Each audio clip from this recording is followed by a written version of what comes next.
I'd like to call into order the Southborough School Committee meeting of Monday, November 6, 2017. And first thing on the agenda is audience sharing. Is there anybody that wants to share anything? Yes. Thank you. Brian Schiffman from the Recreation Commission. I'm here with Kristen Lavault and Doreen Ferguson. We asked to be here tonight because we recently completed a study of all of our fields and facilities, and the company that did it identified a lot of improvements that could be made to all of them, really. Some user groups have reviewed it and wanted to advance 4 or 5 of them sooner rather than later. And a couple of them involve school property, so we wanted to at least make you aware of them so you could discuss them, give opinion, whatever. So the first one, and probably the bigger one, is at Neary. There's an agenda item for that. Yes, you're on the right. You know, the audience sharing. It's okay to share that you know you're here with the rec department stuff, but you're actually on the agenda, the first item. You're the first item on the agenda. So this normally an audience sharing would give somebody a minute or two if they wanted to speak up about something that was on the agenda or that was concerning them about the schools. Oh, sorry. Oh, no, that's okay. I have nothing else to share. Yeah. So we'll move on to audience sharing. We should have that done in a second. Then we'll go right into you guys. It was nice to have sharing of any kind. Yes. I was actually going to kind of like work your way into it and stuff like that because it really isn't a big audience here. But okay, so I guess if there's no sharing, why don't you just continue on? We can go into the first item on the agenda, which is the Southborough Rec presentation. It's like you just walk through the door and you're in the same room now. Yeah. Right. Okay. Officially. So Brian, Kristen, Doreen, Recreation, big study done. The first item that we wanted to bring up was a redesign of the Neary field where the currently they use for soccer, and there's a smaller softball field and a larger baseball diamond that hasn't been used in years. So that's identified to have a full-size turf soccer field that could be used for multi-purpose sports.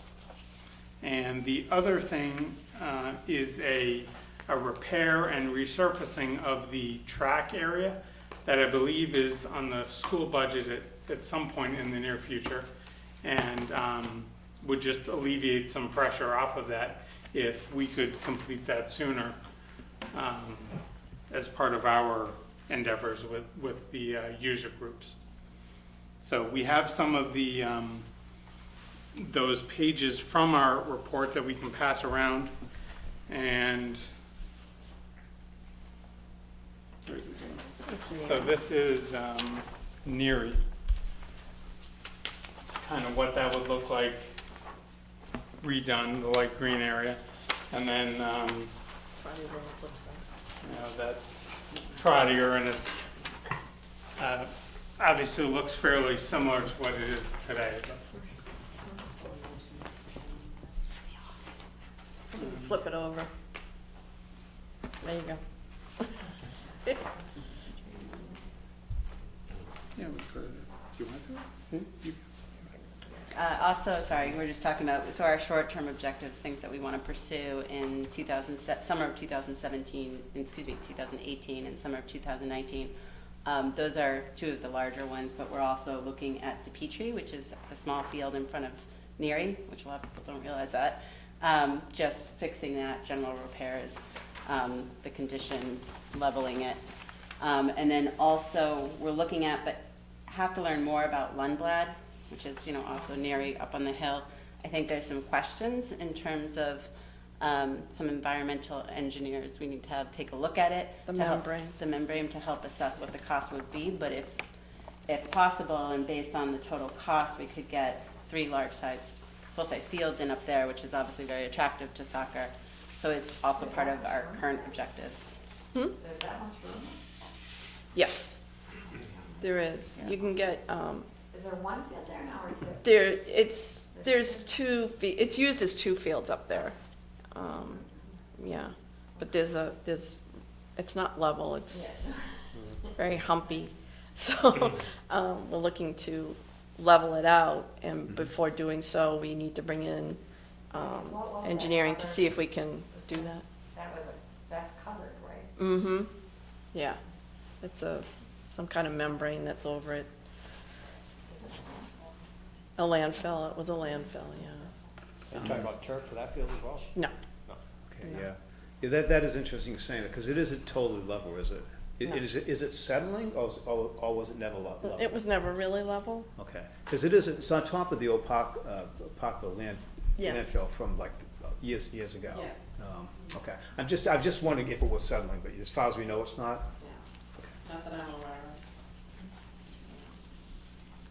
I'm looking at the Trottier, so where the track is, are there fields back there now?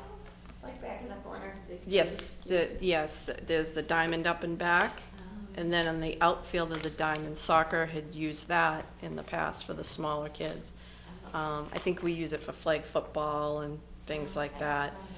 Yeah, the study recommended expanding Trottier to a full-size field and the track. And before even contemplating it, we talked to conservation, and they were like, there's just no way that you could do that because you'd be impeding on the wetlands. Why Right. we did this odd sort of size little track. Exactly. Yeah. So, that came off, but we still need to do that track. It gets used quite a bit by recreation in Trottier Middle School, and Fay School uses it, and St. Mark's has used it. So it gets a lot of use, and it does need to be resurfaced. And a lot of adults use it too, because I live right across the street, and I'm always walking through there and stuff. It's always full of people in there, so. Yeah.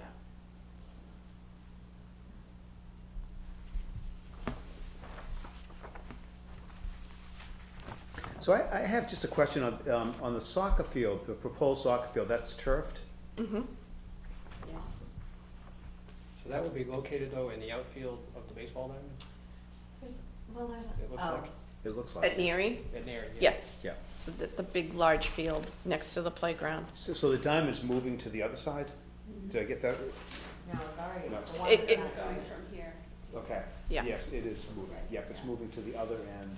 No, there's two out there actually, you don't realize it. Oh. That's a little softball-y kind of diamond, right? Oh, this one is here already? Yes. Yeah. Oh, that, something, it is there, but is it overgrown? Is it, I'm just wondering, because I remember. Baseball is trying to consolidate all their teams Yeah. and activities over at Mooney Field. It just helps with everything that they do and Yeah. all their scheduling to move it over there. This field is I think it's more like a backup. If a coach really needs a practice because they can't get one in because the scheduling's too tight, they can come over here. And Yeah. I even think Trottier goes over to Mooney too, the baseball team at Trottier, so. But we're short full-size diamonds, we only have one full-size 90-foot. So the study wanted to incorporate one over at the Neary Field. Oh, that's a 90-foot diamond? Mm-hmm, it's a full-size, yeah. And is 9/11 still being turfed? Well, we just got the bids in on that. Right in the minutes.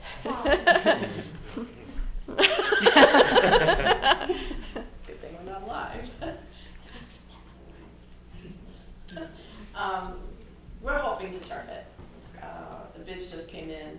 We have to sit and review them and decide what we're gonna do. I think they went a little bit over our budget, Yeah. so we might have to find some resources for that, to get that turfed. So, if we don't turf 9/11, if we don't get Neary done, we're in big trouble. We don't have any place to put all the extra hours that are on 9/11 now. And that's including lacrosse, who's not even on our fields at all. So it's a lot of time on our fields. We don't have enough fields, and our fields aren't in the greatest condition to support the Right. sports in town. I think that you're making important points, because even going back 2 or 3 years ago, or back when I had younger kids and they were playing sports, that most of the towns have at least 1 or 2 really good turf fields. Okay, and you know, so wherever you go, you see them, and then you come to Southborough, we only had 9/11, which at the time, probably 5 years ago, was considered to be in disrepair, and people didn't want to use it. So, just my thinking on it is that we don't, you know, we really don't want to be behind everybody else in terms of offering, you know, the kids a place to do sports.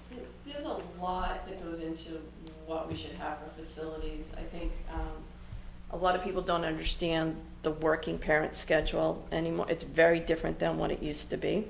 Now you have 2 working parents, and a lot of them work in town and are taking the train in and try to get back in time to have a practice before it goes dark, and just trying to accommodate these kids so that they can practice and have their games is very hard on the facilities we have. So we want to improve the facilities we have. We don't want to step outside that footprint. There's not a lot of land left for organized recreational activities such as these. So we're trying to stay on the same footprint, maybe light up as many fields as we could, and really have a good maintenance program to support the fields so that this extra use can be sustainable as well. And then we can rest some fields. If we have lighted fields somewhere else, we could rest some of the fields that don't have lights, because we haven't been able to rest any of the fields at all either. So there's a lot of decisions to determine where to move from here with the capital plan. So, you know, it's. I have, how are you doing? I'm good. How are you? Should have said something earlier. 2 questions related to schools and 9/11. Are there actually any school teams that practice as a school team on 9/11? There's a whole lot of those. isn't there? Marlboro, we've had Marlboro over there, I believe. We've had St. Mark's. So how do we? But Algonquin, a lot of Algonquin teams. right? A lot. There. Yeah. So how do we do that, since it's not really school's purview, right, that property or that Well, it's budget a or state- anything like that, right? It's a state field, Right, and Southborough has 75% of the time. right. So then Southborough, the town has 75% of the Yeah. time, which it, you know, provides some to the schools and Yes. some to, yeah, some of that's allocated to them, so it's, and they Is that submit. Algonquin's part of, like, if the Algonquin use it has to be out of Southborough 75%? Or Yes. can they- Yeah, really? yeah, and they pay for that use too. So, But that is, the Algonquin is out of Southborough 75%. yeah. Yep, that's within our time frame. There's a little grid, and they're in that grid that of 75% of Southborough's time. So, yeah. Thank you.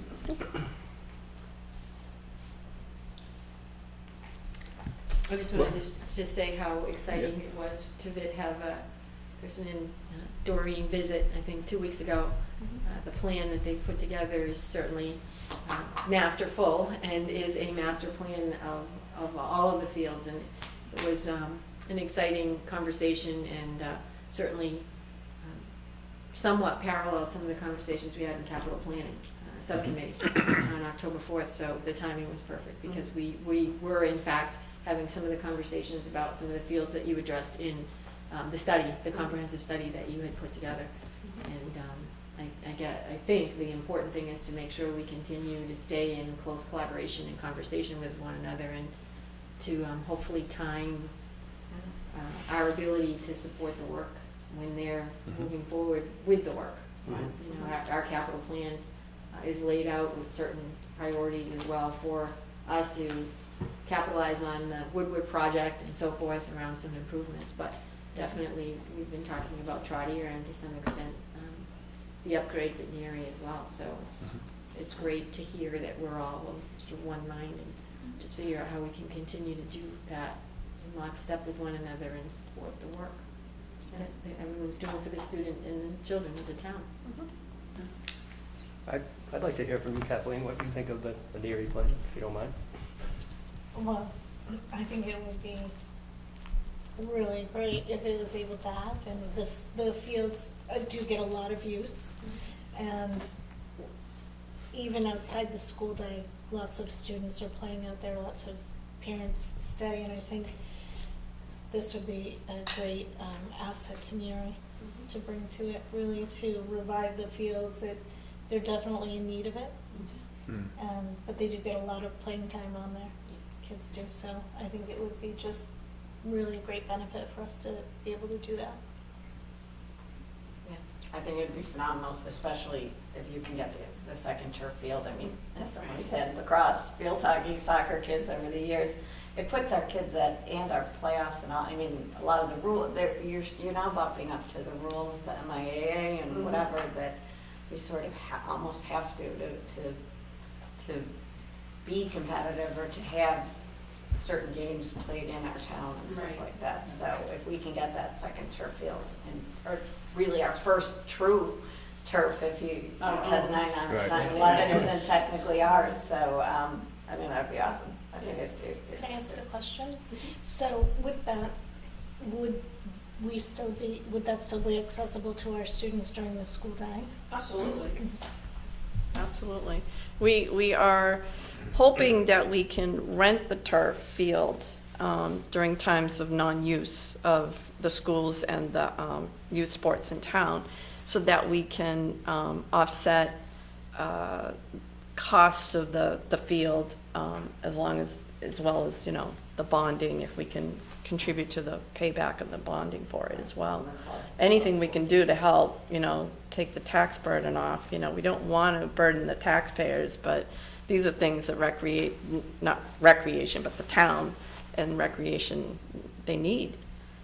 But I think like those fields, if school's in session, there's Just school. Exactly. Same rules apply, Same rules. like, that the existing rules, that only school uses it during the school day, or if you have an event, you just let us know. Just everything moves forward the way it always has in scheduling. I'm sure Mrs. Nash would be thrilled. Yeah, yeah. I have a question. Do you anticipate wanting to add lighting or anything to that field? Yes, Okay. it is in the plans to add lighting. To put a turf field out there without lights just doesn't really make sense. You know, you really should have the lights. So does this plan include the lights, or is that something that would come It later? includes the lights, yeah. And that aligns to one of our key objectives, you know, in making the plan, and Doreen mentioned it, is adapting to the culture. You know, I was out there tonight with kids with their headlights on. It was fun for them, Okay. not for parents. So, you know, it's kind of getting with the times and being able to really extend the play, especially in a fall. Yeah.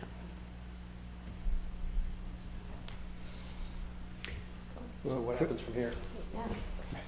We have to. Well, we're gonna be meeting with the Board of Selectmen November 18th, I believe the date is, their second November meeting. And, you know, we just wanted to say that we have talked with the school committee. And we hope that we have your support moving forward with with these projects to town floor in April. And I guess that's all we were looking for. I like it. Oh, absolutely. I mean, anything that's right near my house, and It's a big property. I'm all for it. Even the lights on it, They won't get to me, but Okay. I won't be able to see the stars anymore, I'm sure of that, so. It's always a topic with the Yes, it neighbors. Yeah, it is. There's a couple, it's just a few homes that are near there that are really, but, you know, whatever. And actually, yeah, of all places, that's pretty surrounded by school Yeah, property. yeah. So. What about the track, though? I mean, that was already on our capital plan, right? So A few years out, you know, what, Yeah, it's just. We'll go with it. I mean, that seems to me FY like a 20, no. I think, yeah.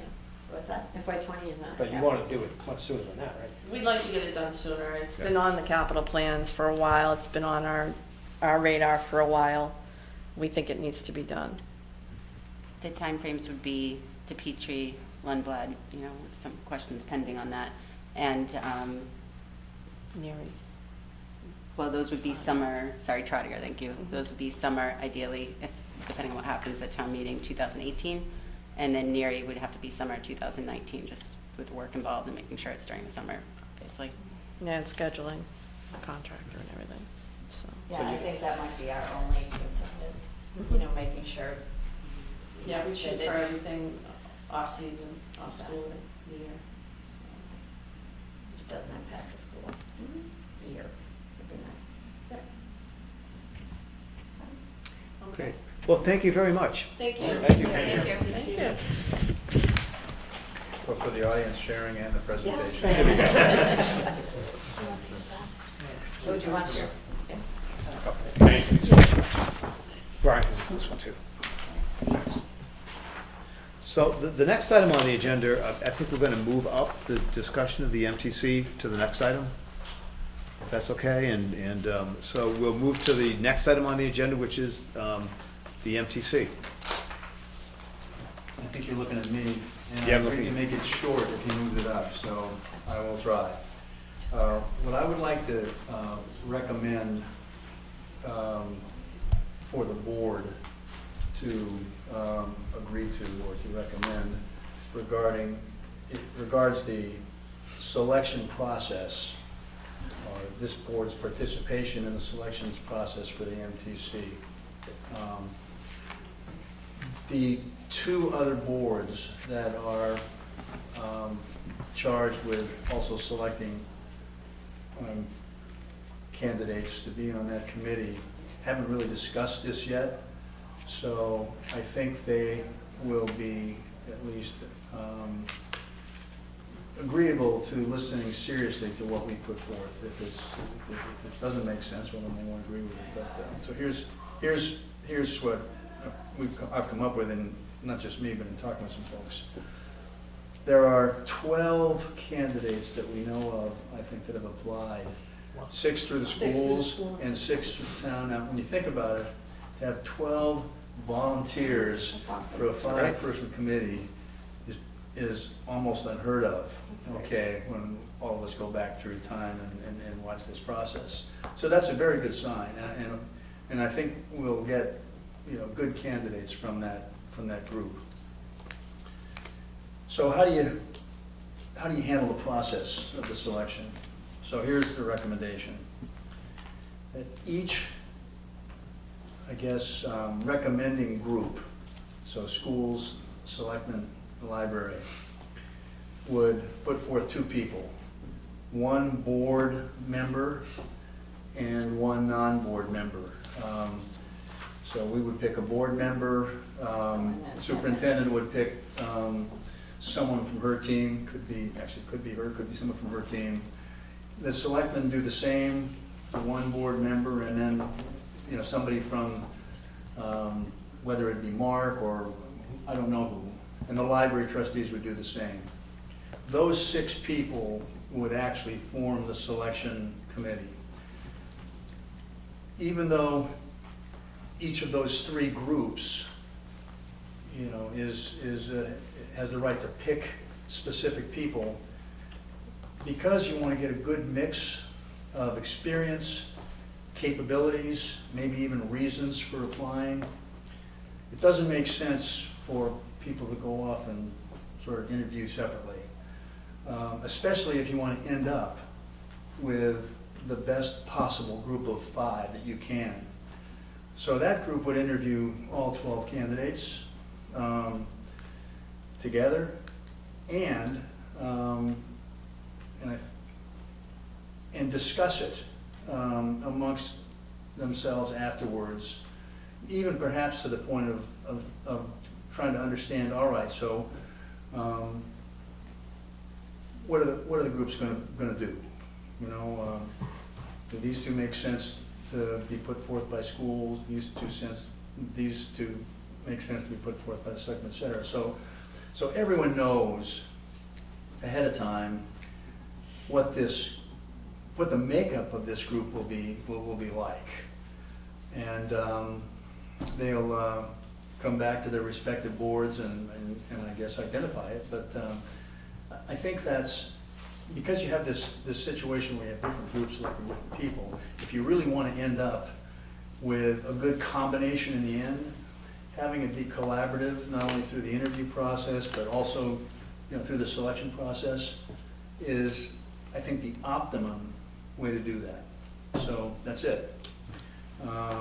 This could be written up, could be, presented to the BOS, presented to the library as, as kind of our thinking on this. And I think there's a very good chance that if this board agrees that that makes sense, I think there's a very good chance that the other two boards will agree also. And I'd like to add that I would nominate Paul as the school committee member to be in that process. And there has been some discussion that I might be a possibility there, but I think that I think it's probably could be a little inappropriate just because of kind of how close I was to the process through that other committee. But also Paul probably spent as much or more time as I did from the school standpoint, working with the administration. And I think that would more than adequately, even excellently represent this board, as from the school side, someone to actually evaluate, determine, who makes sense, for schools to, to think about on this committee. So that's it. I'm under 5 minutes. Yep. Yeah. So just to kind of like, to make sure that I'm just trying to see the process. And so this is how I'm seeing what you're suggesting, and then I have some other things too. That each school committee member would see all of the different applicants' resumes, whatever information that we have. We would then input whatever we want to input to Paul. Now, we're doing this as a superintendent's group. This is just as a working group. We would then go to Paul and say, Paul, here are our thoughts. Paul would then attend the meeting with the selectmen in the library, and they would interview all the candidates and they would discuss. And after that, Paul would then come back, and then the school committee would vote on his recommendations. Am I right on that? Or? I'm not, well, actually, in thinking about this, I started there. Yeah. But I didn't end up there. And here's the reason. You could do that. Yeah. I ended up thinking, you're going to delegate the responsibility to pick the best person with input from the committee that you can, or that you think is the best person, because to some degree, the rest of this committee isn't going to isn't going to be involved in the interview process. That's way too unwieldy. Okay. So Paul could come back and say, all right, this is, and maybe there's a formality of the process that needs to be done. I would think it's come a back and say, formality. yeah, okay, of course. But in general, we're gonna accept These are the two that Or both. these are the two that make sense to be put forth for the schools. Yeah. I just need a vote on this, sort of thing. Yeah, that makes sense. I don't think that there's much that would happen that would change that. Right. Because we don't have, the rest of us really don't have enough information to be able to sort of second guess at that point in time. And in addition, the two that would be selected by schools, they weren't really done in a vacuum. They were really done knowing that, okay, here's the skill sets that are coming in from the BOS side, here's the skill set and experience that's coming in from the library side. So it's tough to change, it's tough to intelligently change that mix once you've already gotten that far in the process. So I think from the standpoint of an approval stamp, makes sense, Mhm. but I don't anticipate that there's much second guessing at that stage of the process. So that's my response to your question. I think to me, it seems like this would work. I mean, Paul would be I think the great person for it. Yeah. And I think that as long as I could get to him in advance with what I'm looking at, I'd like to look at all the different candidates, and then give him questions that I would have, or maybe some input. And then he could make a decision with the board and come back, and again, and then Christine would be there too. Depends. Paul and Christine would be in agreement. You have decided that, have you? And Christine's gonna pick someone. Someone. Could be her, could be It doesn't have to Ray, be Christine. Could be But someone, but. it's someone Somebody that just- Representative from the schools. Somebody that represents the school side. Yeah, and that's, yeah. I'm good with it. Yeah. Shall I take a crack Resumes too. at writing this up? Or, in other words, I think we want to agree on it. Right. So that we don't necessarily have to wait for another meeting Yeah, to move this forward to the selectmen in the library. So, yeah. and so based on the fact that if representing it that way in writing, it would go to, I guess I'd send it to the chair. Right. And then you'd move it forward through Paul, and Right. presuming, so we haven't heard Paul say yes. Right. That he'd be willing to do it. Okay, that's great. I think that would really serve this But I committee, don't want that would really serve this committee well. I think that almost, I'm thinking that tonight, we can just, if the committee agrees, that I don't know if we need a vote on it, we can just agree that Paul would be the point person, and that everybody would see the resumes, and everybody would input to Paul, okay? And he would then work through the process with a member of the school committee, and then when he's finished, he would come back and think, at that point, at some point, we make a formal vote, because it does say that the school committee has to appoint. Exactly. So we would do a formal vote. Makes and sense. That, I mean, I guess we could write that up, but that would be the process. I have a question about that. Yeah. If everybody is inputting separately, is that an open meeting law? As long as it's Should- separate. it should be As separate. it applies all. As long as I don't know what he's putting, and she doesn't know what I'm inputting. Or it could all go to Christine, we could, our process could be that it goes to Christine. That's true. Which is probably a cleaner way to make Yeah. sure that. But But as long nobody as hits it's not a by reply accident. all or whatever, Right, because right. then that's deliberated. Right. So- That probably is a cleaner way. But even if it goes to you, Christine, you can take a look at what people's concerns, you know, I think it might be a cleaner way of doing it, if it goes there, and then Christine then shares it with Paul. Yeah. Right. And we could always meet, I'm sure we'll go through a similar process on the school side, so that when we meet, we'll be able to have some input from the school's representation. And Just reviewing like the I can resumes. always pick up the phone and call them. Yeah. We're allowed, Okay. so, You can always do that, yeah. Okay. and I have. It Yeah. sounds like it'll be very similar to the MTC language process. We'll just channel a year of time last year. Yeah. And the outcome was positive then. I did my part in 5 minutes. Okay. No, I was done Did 3 you use minutes ago. daylight savings time on that? We all set? Think so? Yep. Okay, next item on the agenda is the report on the MASC joint conference. So the conference was last week, and it was well attended again this year. Greg and myself attended for a day, and was joined by the representative from the region, and also, he is also Northborough, K-8. And I thought this year it felt very focused and purposeful. And what I mean by that is the majority of the presentations were really about one financial lens or another. So there's a lot of information about bonding that we attended. I handed out a PowerPoint that was actually done and presented by a former teacher in our own district, Tracy Novik, who is now on the state board. She was an English teacher at the high school and for years, and she did an amazing job of summarizing Chapter 70. So as powerful as the PowerPoint may be, I do have the link, and all of the presentations this year, and I think it was the first time, were actually made available on YouTube. So there are a number of links that I'm going to be sharing out to the committee. They haven't all been received yet. And Tracy's presentation is one of them. It was about an hour-and-a-half presentation.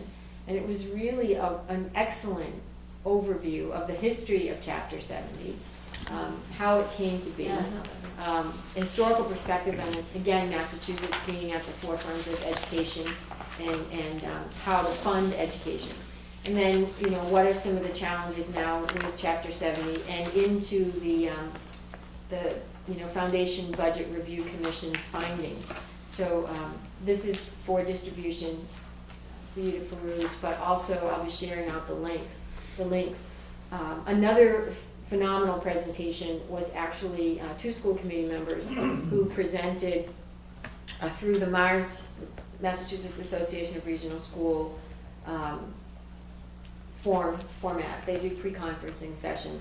And it was basically a 2-hour presentation on analysis of municipal financial reports and what we as a school committee can garner from those reports prior to even preparing the budget, so that how we can be better prepared for those conversations with the town, including interpreting minimum local contribution and all those kinds of things that seem overly complicated, but with more information may not be. So one of the things that they do is create a very in-depth report on each town's fiscal well-being, if you will, and really deciphers a lot of the elements of the budget process from the municipal side. So it gives schools, I think, a greater appreciation for the municipal perspective. And so they actually had done a little bit of research on Southborough because their work is now part of the state auditor. Bump's recent report on funding, effective funding for regional schools. So there's a huge, it's about a 250-page report that was just released and was presented to school superintendents of regions. And again, more information than I've seen before in a very granular way, but easily digestible. I have spoken to them and want to pursue having them create the reports for our 2 member districts, because I think it would be wonderful information for us to have. And it's something that if we had the time or someone that we could assign to this task for, you know, a few weeks, then we could probably put this together. But we don't have that time, we don't have that manpower. However, once the template is created for us, we can then source the data and create an update of this report within our own school structure each and every year. So it's $500 for hours and hours and hours of work. So I have spoken to both of them, and I think it will give us just a completely different, new and refreshed perspective on the budget in a way that we really haven't looked at it before. We look at it from the school's lens, but you need to understand the other side's perspective in order to really come together and truly form a strong partnership when it comes to budget season. So I had a chance to look at the reports. They were quite popular at the event, and it gets into things like what is our override capacity, what is minimum local contribution really about, what are the key aspects of a municipal financial report. Just a lot of definitions that we hear a lot about, but really maybe not understand on the level that we would want to. Calculating excess levy capacity, and the kinds of things that Mark would be talking about if we sat across the table from them, but we really don't always know exactly to the depth of that. How do you calculate foundation enrollments? What are the municipal budget trends? So they are going to go off and create this report for us, and they do the presentation of the report as well. So it might be something that we can look forward to at a school committee meeting, and maybe around budget time, or as soon as they're able to get this together. They were inundated with requests, and again, we saw the very extensive work that they did, so it was pretty exciting. So that alone was something that we'd not seen before. The other interesting piece was they really did a great synopsis of what is the Foundation Review Commission's all about in 1 minute or less. And so the summary is in your packet, along with, it's behind the purple sheet, there is a letter, and a listing of communities that already have sent letters of support. So it's this last sheet, and it's the recommendations of the Budget Review Commission. we've been talking about this for some time now, because the commission, it has been working on these issues for some time. And really, they just, in a snapshot, it's about health insurance, it's about special ed, it's about ELL populations, it's about what's happening with the calculations around low income and how does that affect our budgets. It's about collecting appropriate data, preschool, and what's happening when we adjust the budgets for inflation. So this is just a really great summary of why this review commission recommendations are important. With that, they did talk about the number of communities that have sent letters of support. I've included the list of communities, and I actually thought that we had done this. We did. We did charter school. The language is very similar to the charter school initiative. They have no, we're not on their list, and I did say, I think we sent this off some time ago. So just in case, and to make sure that, you know, our voices are heard, I did include, once again, the sample letter, and I do remember we went back and forth with some of the language on the letter, but this is the one that all of the communities are sending in again. Maybe this is sort of the recycle of the work that we've done before, because I did recall that. We did call up the charter school letter, actually went through the school committee school committee minutes that we have on file, and we were able to pull up the charter school, but I thought too that we had done this. I know we did. Yeah. I pulled it up when I saw this, because we should be on that list. Right. In fact, we had the selectmen vote on it and advisory, and we send it in all at once. So that was my recollection as well. If we want to reauthorize the letter, this is the language that MASC is recommending that we send in. When you look at the recommendations and the potential impact on our budgets, if approved, it may be something that we want to, you know, just reconsider doing again. Either that, or we'll dust off the old letter and send it back in and say, here it is, with all of the votes that Yeah, we pretty fine, recommended. the old one. I would say just do a new letter, if, you know, rather than even look for the old one, right? No, but I meant have other people sign the old one. Yeah, I was chair at the time. I signed Right. it, John Rooney signed it, and Janet Maney signed it. That was in its earlier, I mean, I think we were ahead of the curve again with the letter writing, so I don't know if MASC didn't capture all the letters, because this No, has been because I going on remember for sending some it over time. to Tracy Novick and said, you know, we just voted for this the other night, you know. Mhm. She responded, I remember it, so I don't know why we're not on this list. It's scary to think that, a number of other people might be on the list also. So, Send letters in. How long ago was that, Paul? It was last spring, like Yeah. April, May. Okay. So let me reach out again. If we can find the email that if you could forward me the email that you sent and that she responded to, Okay. it may be a quick addition of our name to the list without an exchange of the letter. Because I'm sure she's keeping the list, and I don't know if the hard copies of the letter are being kept as much as the list is being updated. But we can Yeah, I certainly think do she'll that. take your word for it. that you Yeah. sent it. Yeah, I mean, I think we should do it this way, Yeah. because we shouldn't let them off the hook for losing something that we already did. And we could certainly do another letter, but I think we should, I think we should communicate the fact and that we did this. Mhm. So put us on the list. But I'm gathering too that if we do a new letter, it's actually not just a letter, it's something that we have to get the selectmen to sign again. And we have to, in other words, it was a process, You right? don't have to do You that. know, We could just do it went the ourselves. extra but- mile, I think, Right. for Right. that. To Exactly. show town support Right. Yeah. and both boards as opposed to the, you know, school committee only. But the Okay. extra mile got us. Lost in It's space. sad. Well, I mean, the letter went to Governor Baker. Right. It's just Right. the fact that MSC doesn't have a record of it is kind of a side point. But So that's an excellent point too, communicating to Tracy, it's like, well, the governor had it, so MASC could probably acknowledge it as well. Right.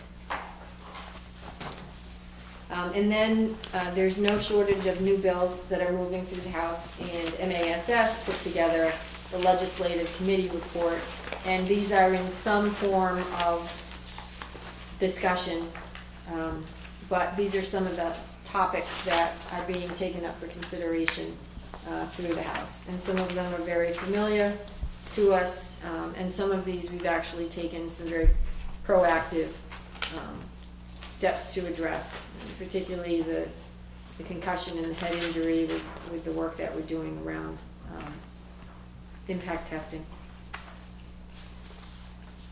So these are some things that we'll probably hear about throughout this year, and some of them may never make it out of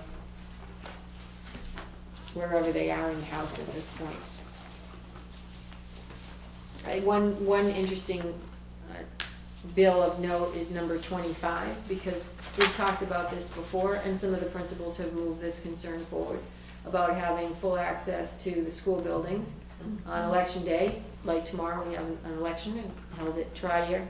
And in fact, this isn't suggesting that it be at a public building or not a public building, or a school or not a school, but rather that it should be at a time when school is not in session. So we know we try to piggyback on, presidential elections and schedule our professional development day, then it works really well. But that's not always possible, particularly for local elections. So I think this talks more about moving it to the weekend than it is talking about geography in terms of where to house the election itself. So some of these have some interesting nuances, and again, we've talked about some of these in our meetings. I was glad to see, I mean, to me, the biggest upside of having one polling place was that was 2 less schools that people were in. And especially the little ones, The little ones, the exactly. younger students were concerned with moving. I always, Woodward was my least favorite, it's really, I don't really like in the school. So. And charter school is back, on the discussion. There's a couple bills, a number of bills relating to innovation schools and charter schools again this year. So that's some things we might be talking about. And then Attorney Finnegan, who represents MASC, has put forth a legal alert. And after reading most of it, it's about open meeting law regulations. And once meandering through legalese, I think the most interesting points to me and discussions we've had is 29.10, 29.10, remote participation. And we've certainly had that conversation, and clarifies it a little bit, and reasonably difficult to be physically present. And that's enough to constitute, and is the only reason right now. There were 5 before, and now that's it. So it's really, I can't believe they simplified something, right? And then on the back page, which is interesting, is they've defined when meeting minutes are within the acceptable timeframe for approval, while not rigid, highly recommended. And that was interesting. 30 days, 3 meetings, and I think about some of our subcommittee meetings where we might meet twice and not meet again for next year, especially during budget season. We had a capital meeting October 4th. We may not have another subcommittee on capital planning. Right. And if it's Got really 3 meetings. 3 meetings, because it's or it's next year. So I think last year when we tried to bring everything to a close at the end of the year, including all of our subcommittee meetings, we actually were ahead of the legalese on meeting minutes, because technically we could have done them all this year. We're definitely going to try to bring that to closure again this year, because it just starts us off with everything approved and focused on the new school year. So that's a lot of news, Yeah. a lot of legislative news.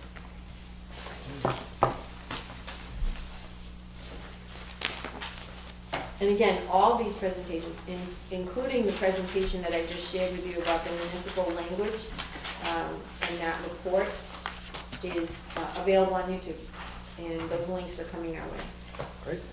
And all of you, if you are interested, the regional committee is part of the Mars listserv. It isn't just because it's a regional board, but it really does talk about all the issues that are very much an important part of the budget conversation with respect to the municipalities that form the region. We have the option of adding all of our school committee members to that listserv, and there's a lot of great information on it. We just did our district requested that we have a presentation on the regulations around transportation and funding transportation. So there's a YouTube video, someone just texted me today that said, oh, check out the video, you know, Northborough, Southborough, London. But it's good for all of our school committees. So if you're interested, I can add all of the committee members' names to the listserv, and all of those, you know, access to those videos and so forth would be available to you. I would like that. Yeah. So I'll just submit everyone's name. Great. That was 5 minutes. Yeah. Well, it looks like we just did number 2 and number 3 on We the did, agenda. we sort of morphed them together. So the next item on the agenda is the 2018 to 19 school calendar. So we did hold a special meeting in October. It was the 4th Wednesday of the month. And the purpose of that meeting, it was a combined meeting where K-8 Northborough, K-8 Southborough, and Region, as well as the superintendent's union, come together for discussions around topics that are in common. And it was determined at that meeting that the conversation should be redirected or continue, either way, to each of the committees as a single discussion, to the extent that each committee would like to take this up for conversation. The combined committee will meet again on December 18th, which is right before the regional meeting. And it is the intent at that point for all of the committees again to engage in a combined conversation around what the school calendar might look like for 18-19. We had an audience at that meeting, and it was also determined that the data that we had regarding the survey information and so forth would be shared either at individual school committees or again when the combined convened on December 18th. So it's really the purview of the committee to determine where we want to go with this conversation at this point.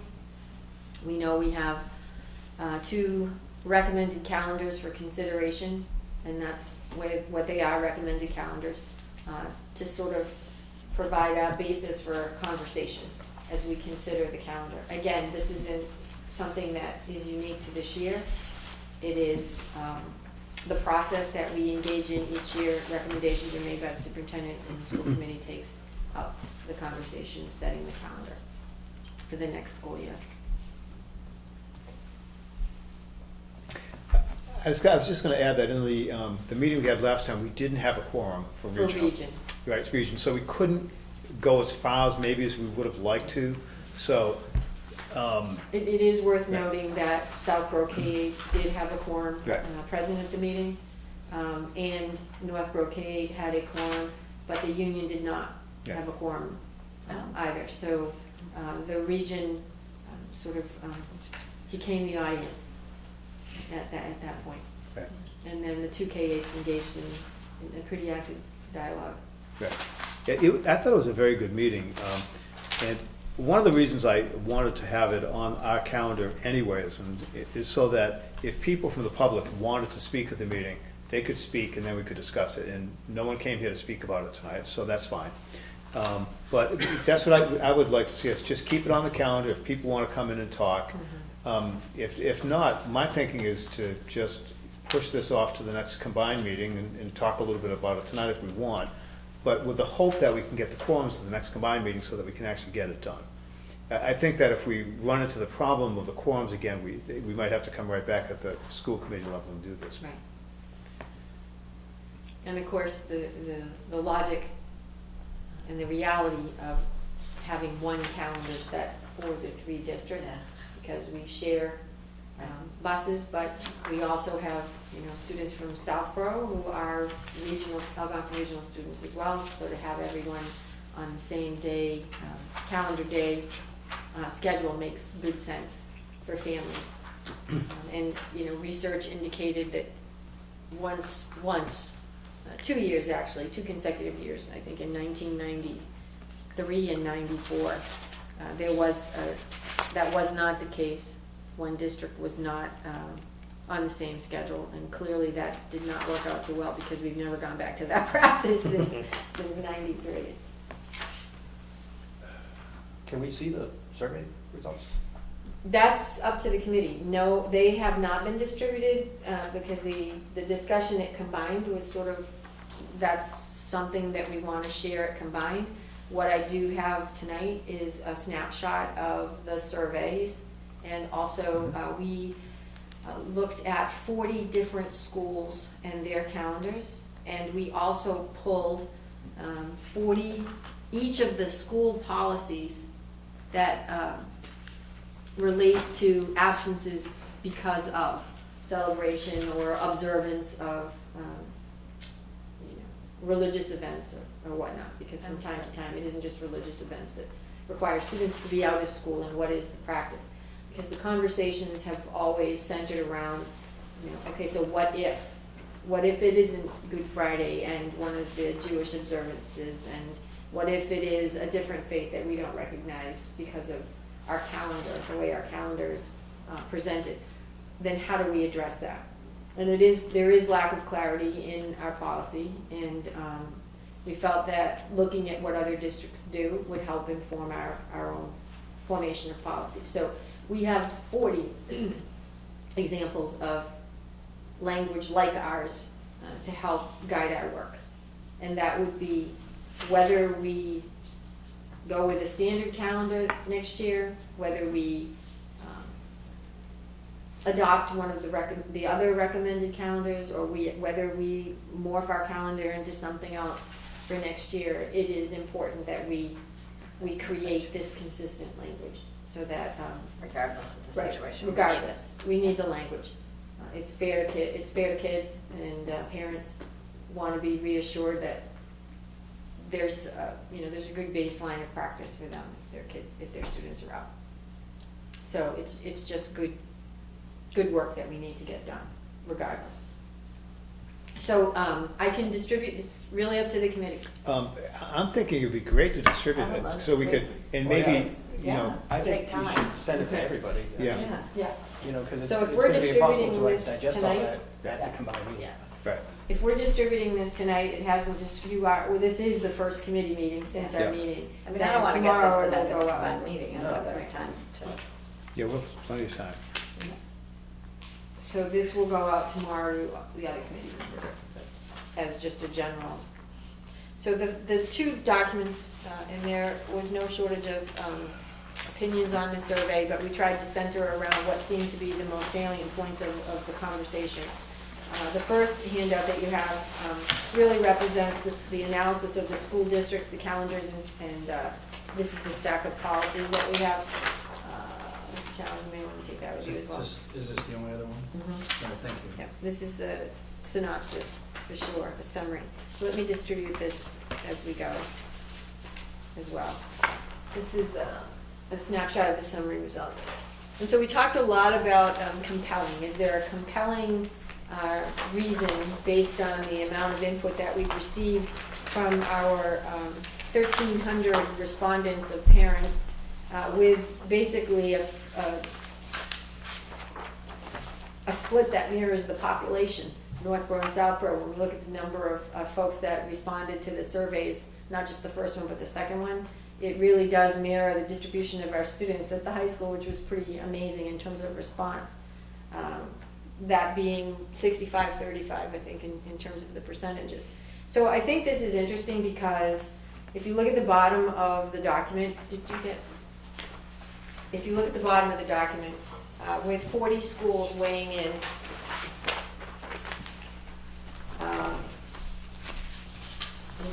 twice as many have Good Friday than not. Right? 26 have, 13 do not, and one sort of takes an interesting approach. It calls it an early release, and doesn't recognize it or recognize it. And then when we look at those that celebrate the Jewish observances, it's about split. 19 yes, 21 no. And then we thought, well, are there any other schools that recognize any other religious observance in the calendar, which I thought was important to find because we're having these conversations. We had this a lot at the last meeting. We discussed, what are the other districts doing around the other kinds of issues that have been presented to us, and no one does at this point. The winter break is consistent, even though that wasn't really the center point, the focal point of some of the surveys. We did ask about changing the February and the December and the April and the March, and as many respondents as there were, I would say we had as many combinations of what folks thought would be a great idea around winter and spring, March, and Christmas break, December break. So there was no clear response. They have the standard April, except for Auburn. They have a 3-day February break. It's a modified February, which we talked about last year, about modifying our days and having longer weekends. So Auburn has gone ahead and actually piloted that. And then professional development days, I would say beyond the discussions around the religious observance, where professional development days are placed in the calendar, there were a lot of thoughts on that. And so what we did was to look at a number of PD days that some districts offered. And a lot of districts have half days, which 2 half days equals a full. And so the average was 3.9. So we're basically aligned with the average number of professional development days. I would say while this does not show this, the number one distribution of PD days was sort of a half day, full day combination. There wasn't any district that had all of their PD days up front loaded, nor did they have them back end loaded. But we did learn some interesting things around the placement of our professional development days based on the other comments, and we have them available for distribution. I think the committee members might find it interesting just to peruse those other kinds of comments, because Did you see any sort of trend on that, or were they all over the board? I think there was a trend on the professional development days, which was to try to incorporate as many of the days as feasible. And feasible doesn't necessarily mean educationally sound. It just means, according to their schedule, in the beginning or in the end, and remove them from the school year. What we also learned was that at some point in time, there must have been a conversation about it would be prudent to extend Columbus Day or Thanksgiving or Martin Luther King, so the weekends. So the placement of those days became a familiar other conversation. We are looking at a couple interesting ways to maybe move some of those PD days around. And so one would ask then, because it's been raised as an issue, sort of the start-stop nature of the beginning of the school, when 2 of the religious observances also happen to fall in the calendar in any given year. And so one of the things that exacerbates that reality is the placement of professional development days. And so if we have, we come back before Labor Day, which most of the districts are doing, and Governor Baker recommended that last year when we had significant snowfall, that we need to think about doing that, is we come back, we have Labor Day, we have perhaps one of the religious observances, then there's another one usually that falls shortly after that, Rosh Hashanah and Yom Kippur. We may end up having early releases because of curriculum days, which are in the contract, but it's also something that's great for parents to come in and get to know the schools. So we have half days, and so now we have the start-stop. And then by the time September rolls around, a lot of that has transpired, and we have Columbus Day. So we've been placing Columbus Day, the PD day, on Tuesday. The reality is if parents have Columbus Day off at all, they definitely don't have Tuesday. So just observing and being more mindful of the roadways on Friday before Columbus Day, there are a whole lot of less, fewer cars on the road on Friday than definitely on Tuesday, which now extended that weekend. So in any given year, the placement of the professional development days should really be aligned to whether or not, if we keep the the Jewish holiday observances in the calendar, we need to be mindful of whether we're placing that PD day in October or not. The other thing we talked about as an administrative team, and I applaud the Southborough principals because I believe it was Mr. Desmond who raised this about 4 or 5 years ago, about the number of half days, and we had a conversation and there was an assurance given that we would reduce them. We did reduce them. But I think we need to revisit it again as an administrative team and look at the placement of those half days and how can we work to ensure that parents are given the time they need to meet and get to know the schools, but also to kind of alleviate that start-stop. So, Yeah, the other thing that happens in October are the parent-teacher conferences, right? So 2 half days is what we had this year in October. Right. In addition I to think the other. one year, I think it's when all the parents just sort of went crazy. This was I had kids in 3 schools at the time, and I think there was no coordination of the half days, so it was. That was the problem, they were all different. Yeah, they were all different for every school, and a lot of people had kids in at least 2 schools or 3 schools, and it just got unmanageable. So we really worked on that, and I think that's much better now. Because we were actually able, I think, to reduce either 3 or maybe even 4 half days, not because it wasn't necessary, but because it was just the pairing of the schools and the individual nature of the school calling a half day. So there are some things that, we can think about, and perhaps think about them in a way that would mitigate the concern, not because we're having the observances for the reasons that we do, but rather because it's causing anxiety because of the other kinds of things that are in the calendar. So it gives us a good time for that conversation. And then, it is possible to, I'm just going to use the expression front-end load another professional development day and to sort of have some dialogue about whether we can add another PD day prior to the start of school. While it may not change the day we dismiss, it definitely changes the number of times we're closing school for a professional development day.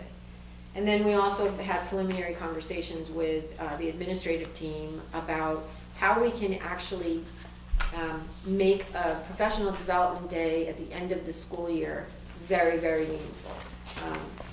Every PD day is an experience that is valuable, and Greg did a great job of presenting to the committee all of the things that we accomplish on professional development days.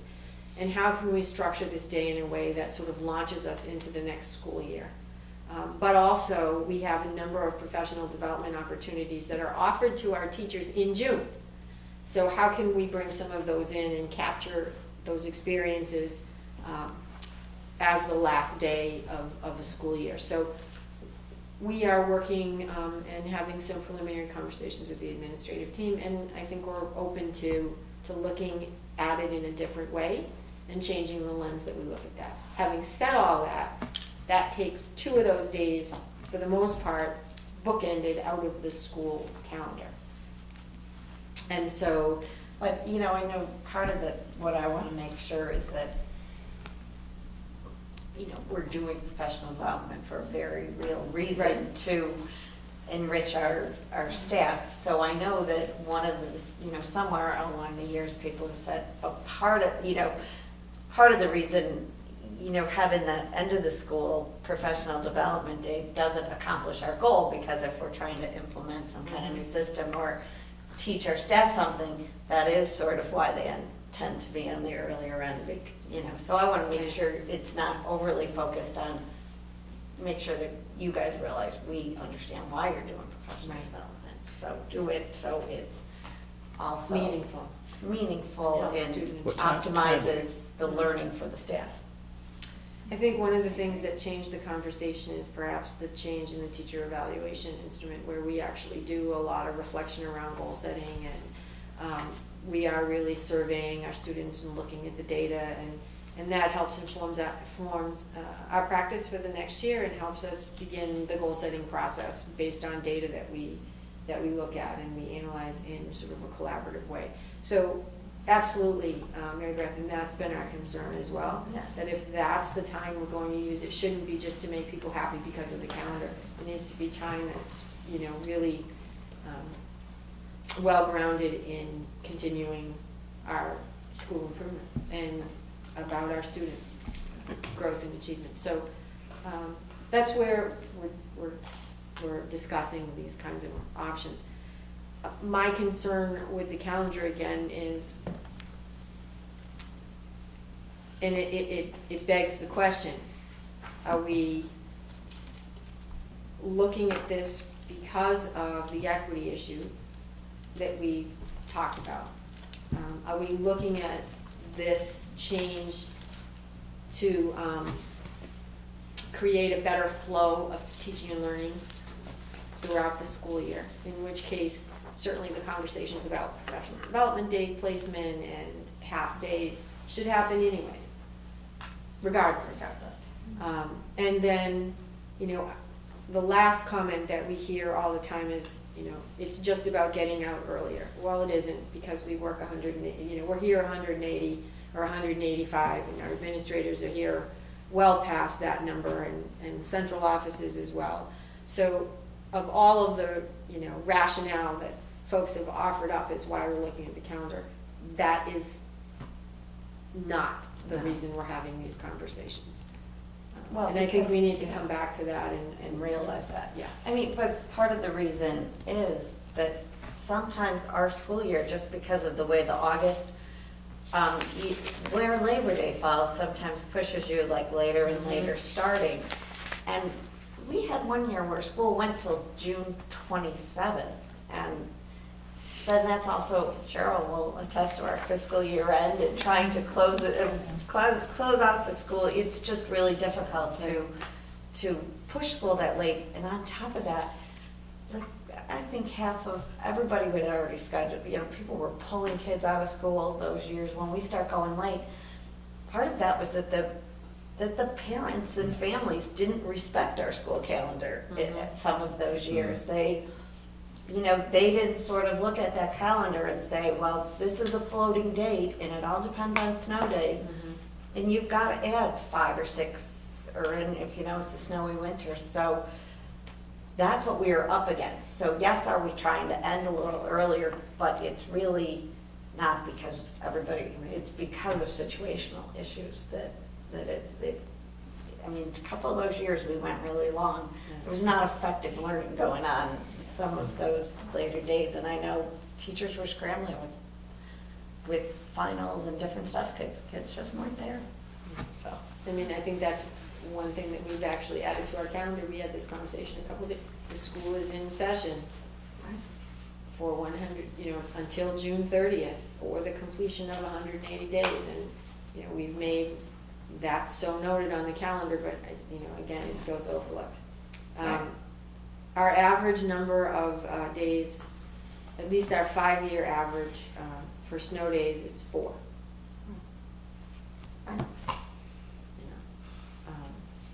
So the other sheet that I distributed was really a summary of a lot of information that came our way from parents and from staff.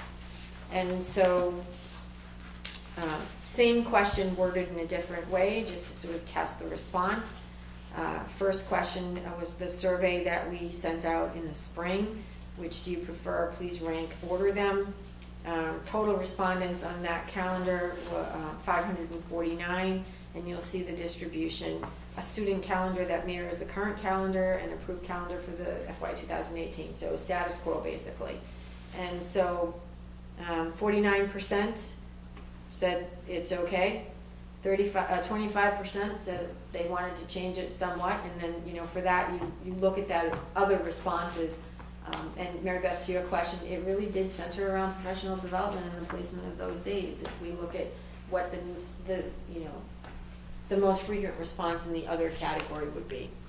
And then 26%, not at all. We asked the question a little differently on the second survey, which was a student calendar.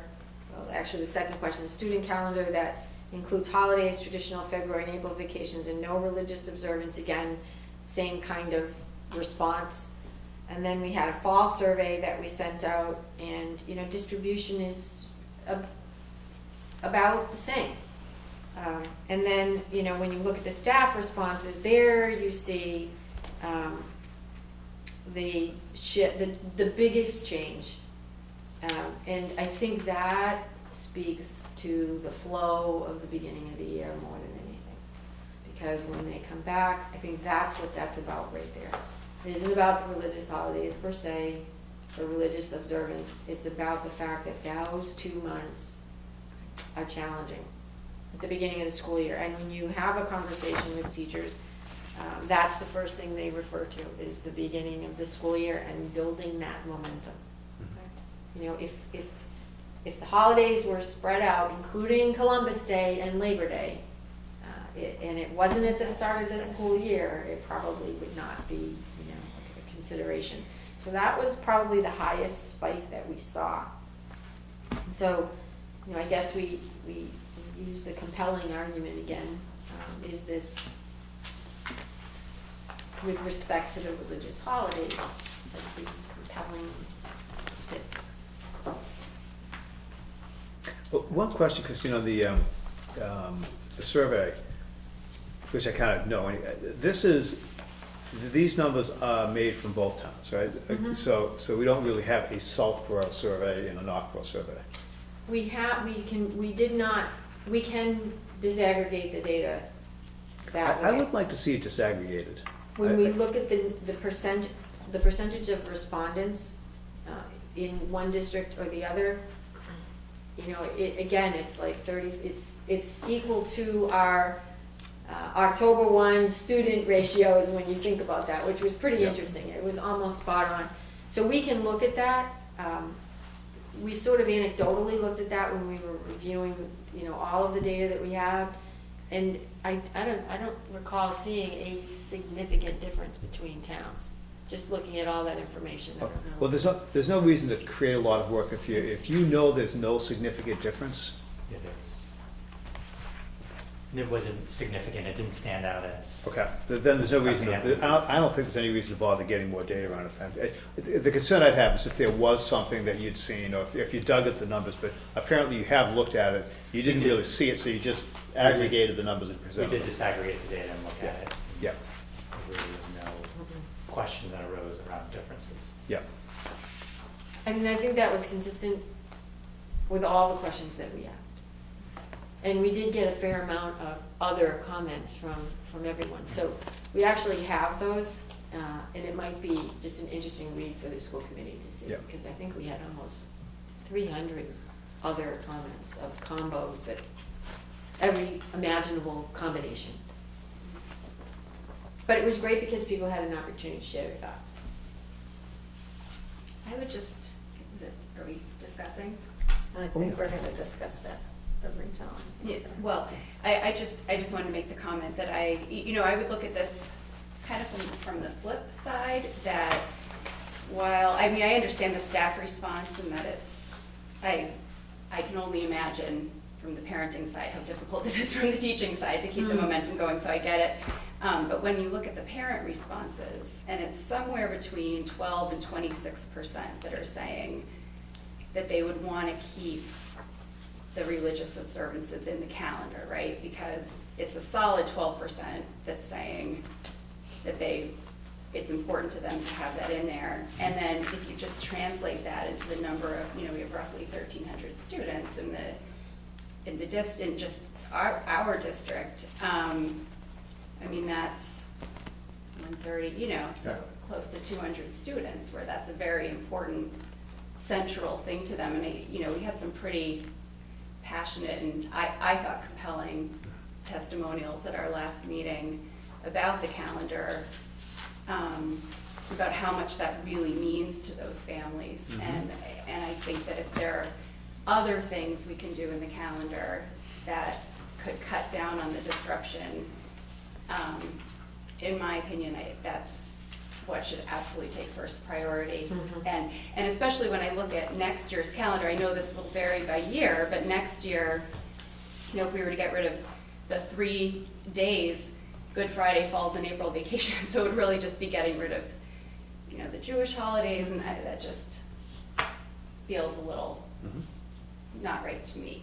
But those are my thoughts on that. You know, Couture there's a really good point that you made though, and that's, that I'm saying, and I kind of thought, but you really, I think, pointed out pretty well. And that's that we don't see from this the strength of, okay, the people's, you know, feelings about it, okay? So we can look at something, we might say, well, it's, you know, 64% and it's 24, but the thing is though, to the 64% that don't seem to care, they might not really care either way, to be honest with you.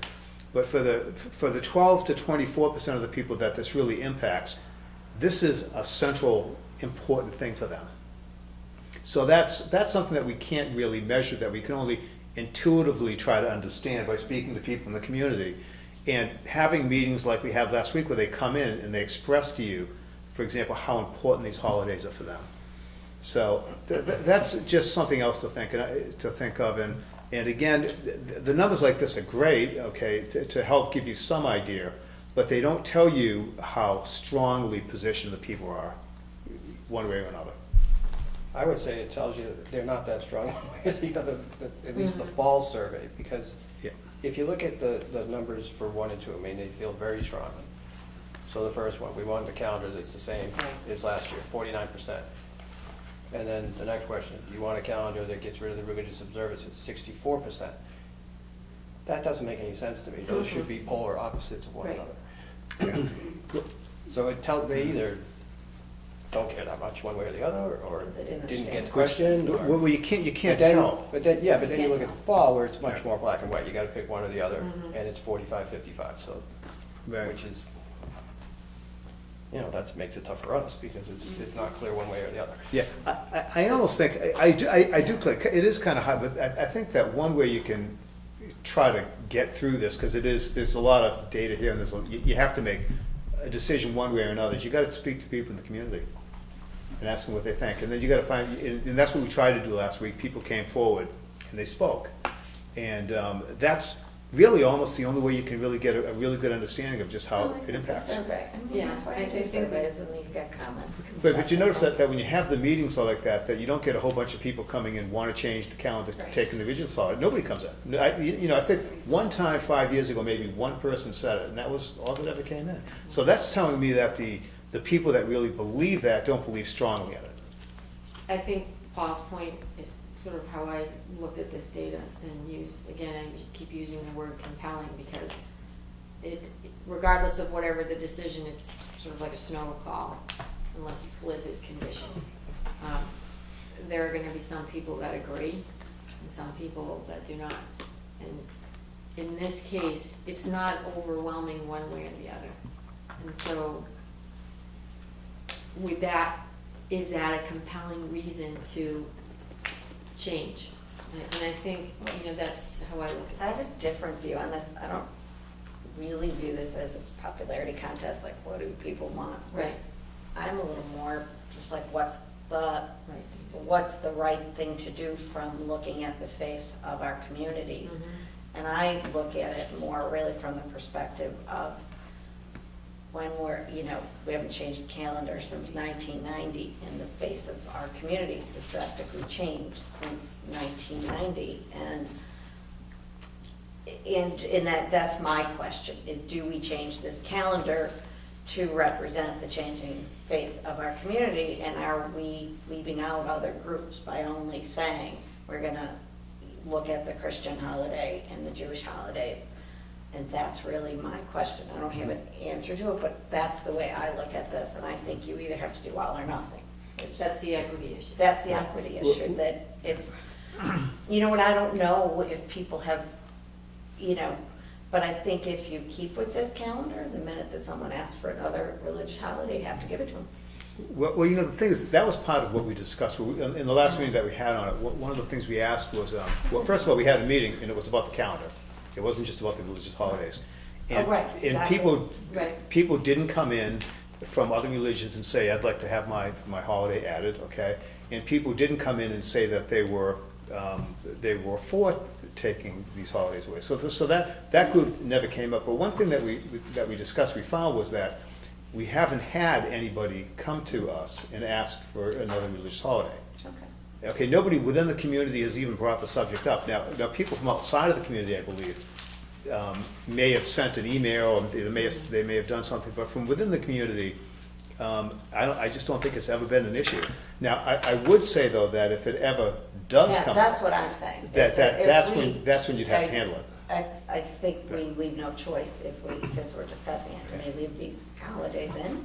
Right. You have to add whatever else is requested. Well, I think that only fair. I think that you wouldn't have to add it, you'd have to revisit the whole thing. So what it would mean is that if someone came forward with a strong enough position that they wanted a holiday and there was some support behind it, you'd have to say that'll be visited when we talk about the calendar.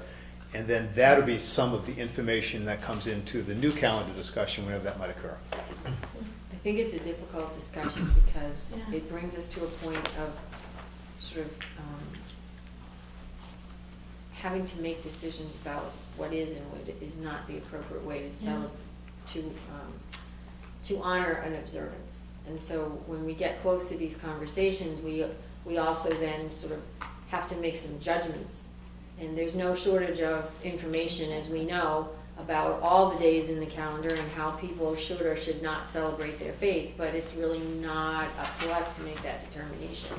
And so it gets very difficult because, you know, we know that when folks have come to the committee, they talk about, well, they don't really celebrate this way and they don't really, you know, that's not really the observance. And I don't know, we can't really get into those kinds of conversations because it's not our judgment to make. And so that becomes a very complex issue when that happens. You know, we've looked at a lot of literature that talks about every type of observance. Some do call it a celebration, but it's observance or, you know, recognition of their faith and appropriate recognition of their faith. And even in the literature, it changes. And you know, these are from multiple sources, so there's no consistency even in the language. So the best we could come up with, if we get to that point, is a fair, equitable policy that allows people an opportunity to not be present. I think that one of the most encouraging tools that we might have that's launched at the high school is, you know, once it rolls out more fully, and the teachers have had more chance to work with it, is, you know, the Canvas is making the experiences available to our students if they're physically present or not, and then allowing them appropriate time to do the work and be accountable for that work. We're not there yet. It's like the blizzard bags that the state has authorized districts to pursue. And that was an interesting conversation at MASC as well. And what some of the districts are doing and proposing for blizzard bags, which is the notion of if there's a snow day, there's some, you know, bag that contains all of what the students should be accountable for, and they have to check in throughout the day, and teachers have to check in, and depending on how many snow days have been called, a superintendent can make any day a blizzard day, with there's 5 days left to the school year, or, you know, 6. So it's sort of in that nebulous state. I think we'll get to that point, but we're not there yet to be equitable. Because I do have one more question on the school district calendar and policy, the listing of all the districts and what their current policies for the holidays are. Do we this is a very helpful document, but do we know of any districts that have actually removed the religious holidays from their calendar ever? There are. When I was on this, there are, yeah. Shrewsbury? Shrewsbury. Shrewsbury did? Okay, so, but I'm looking here at like, maybe, I don't know how many districts we have here, maybe, we probably have 50, and so we only have one that we know that has done it. So Auburn has none, Berlin, Boylston? Well, I mean, how many have removed them, not how many don't have Harvard them? did it. Harvard has done it. Oh, they removed it too? I don't think they're on the list, but. No.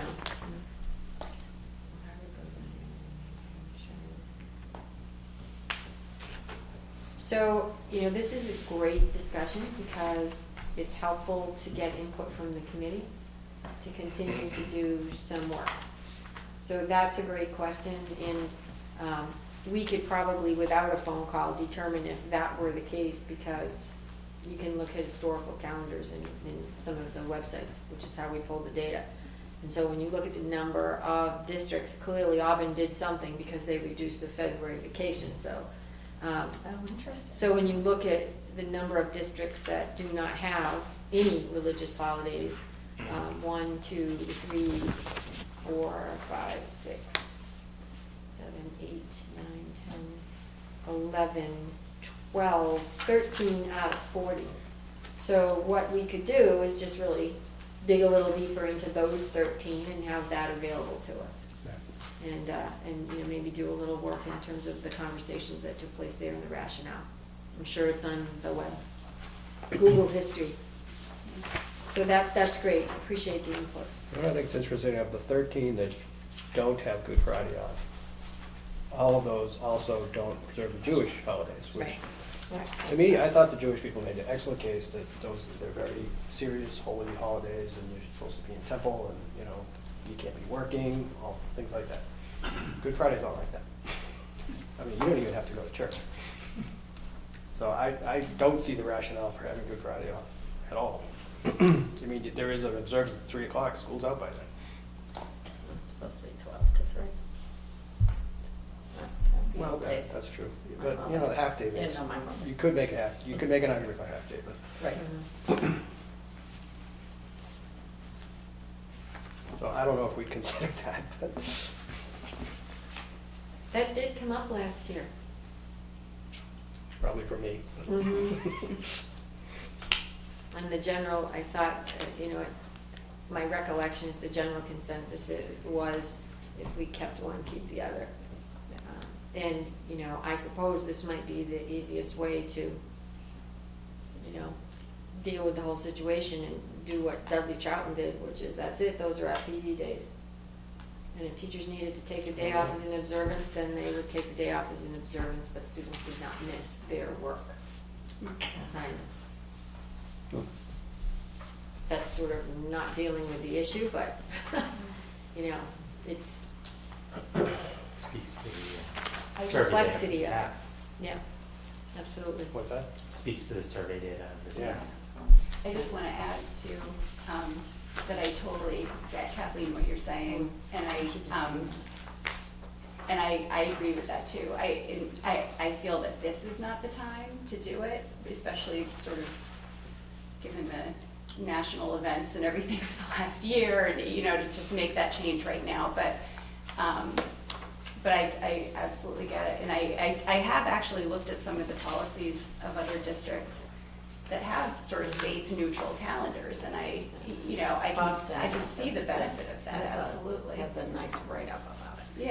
Yeah, so I think at the right time, that might be. But I think Cambridge goes the other way, and they just have a bunch. Boston's interesting because it lists a whole It series of religious observances None under that would which they fall have. under that umbrella.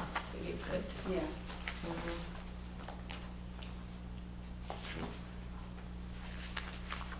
So is there a particular piece of information beyond the conversation we had about how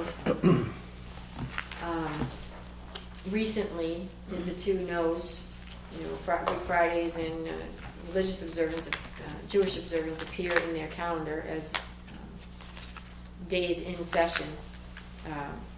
Was there any particular piece of information that the committee would like to pursue. I think you might want to consider an option of calendar that takes those PD days you were talking about to fall, like after Columbus Day. See what it looks like when you're moving those somewhere else. Option 3. Yeah. Yeah. Agreed. You would keep the one after Thanksgiving, I assume? That one's pretty ingrained. Actually, that's the one I know people, at least when They my love kids were in that school, one, they yeah. love that People one. like that one, yeah. They love that one for travel, and it's high school, it actually works out because it's high school sports drive day. So. And the survey at one point asked about the Wednesday before Thanksgiving, and we had just about an equal split. That's great, we can get on the road. No way, I have to get my turkey in the oven, keeping the school for half a day. So it was kind of interesting to see the comments and, That's a half day now, right? yes. Yeah, that's about it. And it's the Forever. only half day that our teachers actually are dismissed as well. So all the other times that students are dismissed early, early release, our teachers are in session. So that's the only half day our teachers actually do have, is dismissal as well. All right. You all set? Yes. Great, thank you for the input, much appreciated. So now to old business and the kindergarten transition update. The update is that we've added it as a budget priority, and it is too soon to determine what it's going to look like for this year. We sat down and reviewed all the numbers in terms of, the revenue that we received and, the amount that we had to reduce tuition to meet the sliding scale for our families.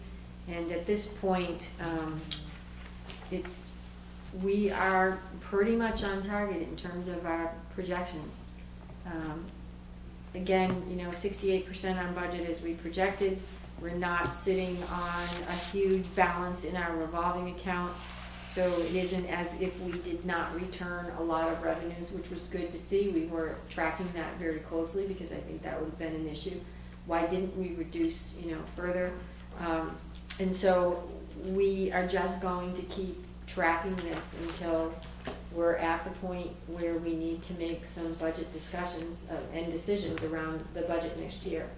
At this point, it's too premature, other than to say we are on target with what we hope to collect, what we've moved and shifted to budget, and what that tuition is now paying for.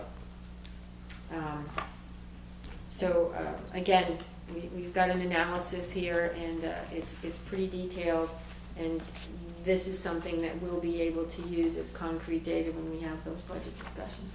So that's good. And we are watching it each month.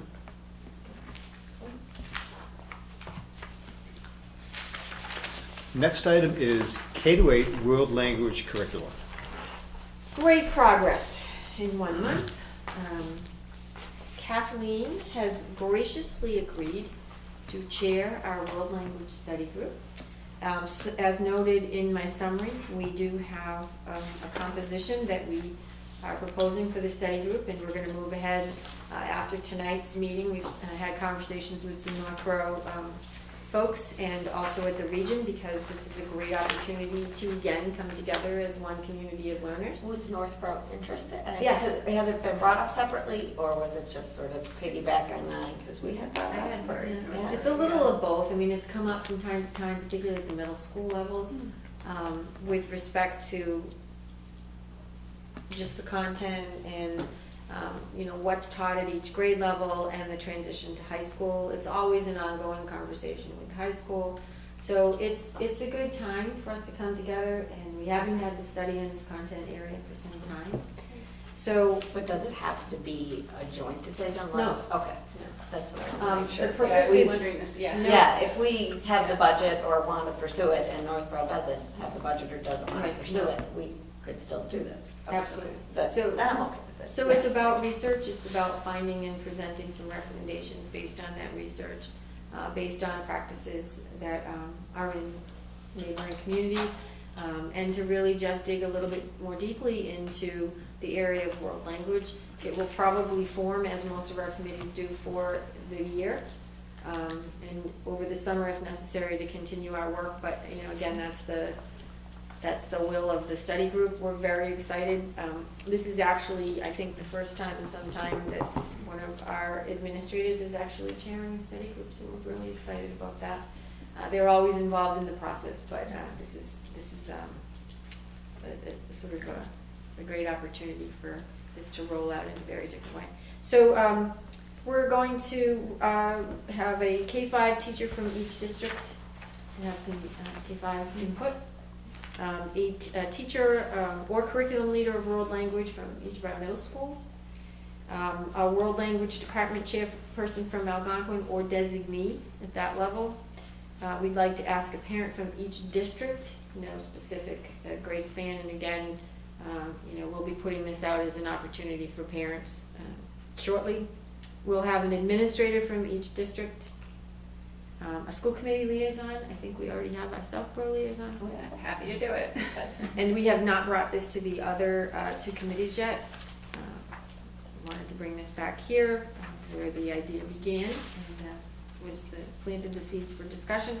So this will be 15 members and the purpose is to put forth a series of recommendations regarding programming, sequencing, curriculum, and proposed resources to support all of that once the work is done. And we'll begin this month. With reports to follow. Yeah, great. Very good. Great, thanks.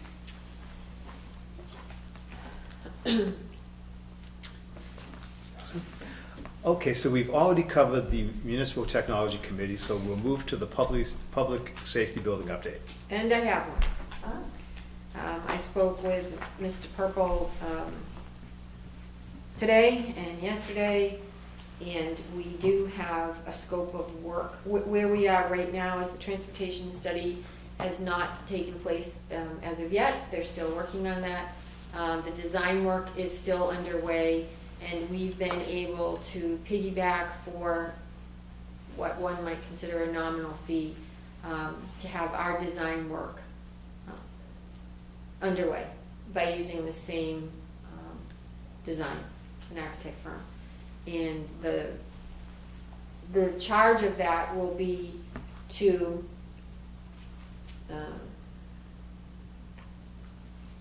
consider the connection and construction of the existing Woodward School turnaround with the public safety building driveway and public parking lot. So there were some conversations about, okay, how big should that be now? And what should that look like if we're actually connecting a big portion of that into the public safety way? What does the coordination with utilities and inclusion of the survey work entail? How will this be coordinated with the eventual traffic study that will be launched, which we will not have to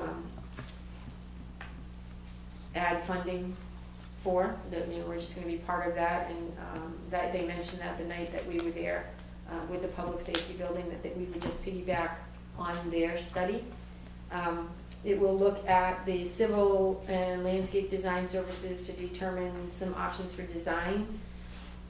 They will look at the full throughput, so we had talked about having them look at whether or not there's additional parking potential along the outside of what would be the exit or the entrance, the part off of Main Street, closest to Main Street.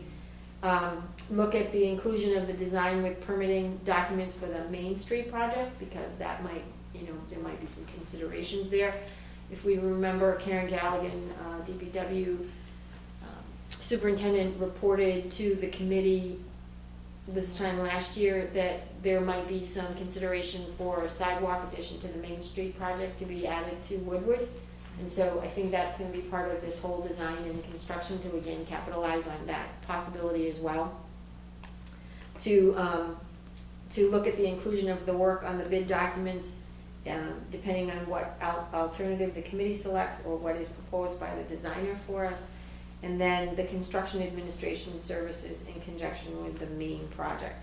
So the fee is, for the scope of work, is $8,000 And, you know, it's higher than I think we would have anticipated for the survey design.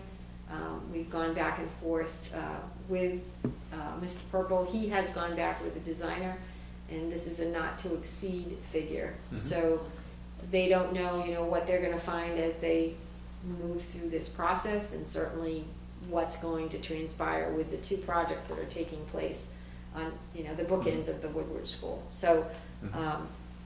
this is something that really I would like an okay to proceed with from the committee. Well, I think that, I mean, to me, it doesn't sound like it's that, I mean, Yeah, I didn't- because I envision the amount of work it would take to No, do that. no. It's basically the foundation work needed for us to get this done. Yeah, And, exactly. I'm not um, surprised to be. Do you need a vote on that, or do you? I just need your okay, and, you know, Yeah. we can take a formal vote, but it's not really necessary. I just Okay. wanted to make sure that, I mean, this is part of sort of our business practices. Okay. But if we did say, okay, tonight, they're ready to launch tomorrow. Yeah. on this. I mean, I think that doing that it's important for the town, not just the school, because this kind of brings together that whole area. Yeah. Yeah, I I think, agree. yeah. I don't think it's outrageous. I'm good. Yep, I think we're good. That's fantastic. So, that will be underway tomorrow. And as far as we know, Christine, everything else is done, so we sent them the email saying All that we set. gave them permission to access the land. Okay, Mhm. everything's good. Yeah. And again, we try to talk once a week just on these sort of new ventures, whether it's the MTC or the public safety. And I think that we're in lockstep and haven't missed an opportunity along the way. And so, speaking of opportunity, next agenda item, the solar feasibility design. And- Next up is the solar feasibility update. Right, and you know, if that sun shines, maybe the track and the turf and all those things we talked about earlier would be just clear sailing. So I did express our concerns about being able to get the green light with respect to zoning and bylaws.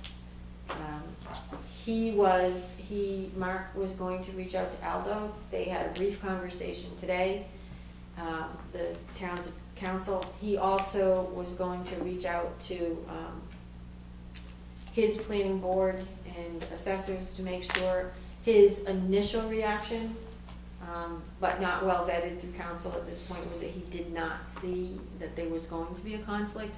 I did share with him that we cannot move forward to discussing phase 2 until we know what our constraints are and whether it's even logical to spend the time and any additional dollars until we got a clear read on the bylaws. Bylaws as far as are we allowed to put solar on our school roofs?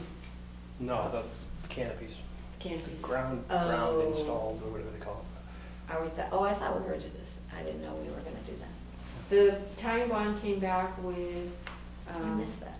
exploration of both. Okay. You know, and Yeah. so we also want them to break out. So for example, at Neary School, it was a 298% return, I think, or 295% return. But that was a combination of their proposal based on, you know, the canopies and the roof. Okay. And one of the other things we learned is that it is possible to roll in any repairs on the roof or even a new roof into the RFP. So I think their perspective was, give it a try. Mhm. What are our needs? You know, the most that can happen is no one bids. And then we come back and we revisit the bid documents.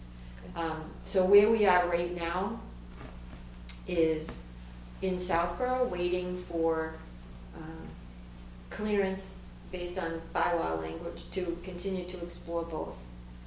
Have a tying bond and request that they break out what is that distribution of 298 and how much of it is rooftop and how much is it canopy.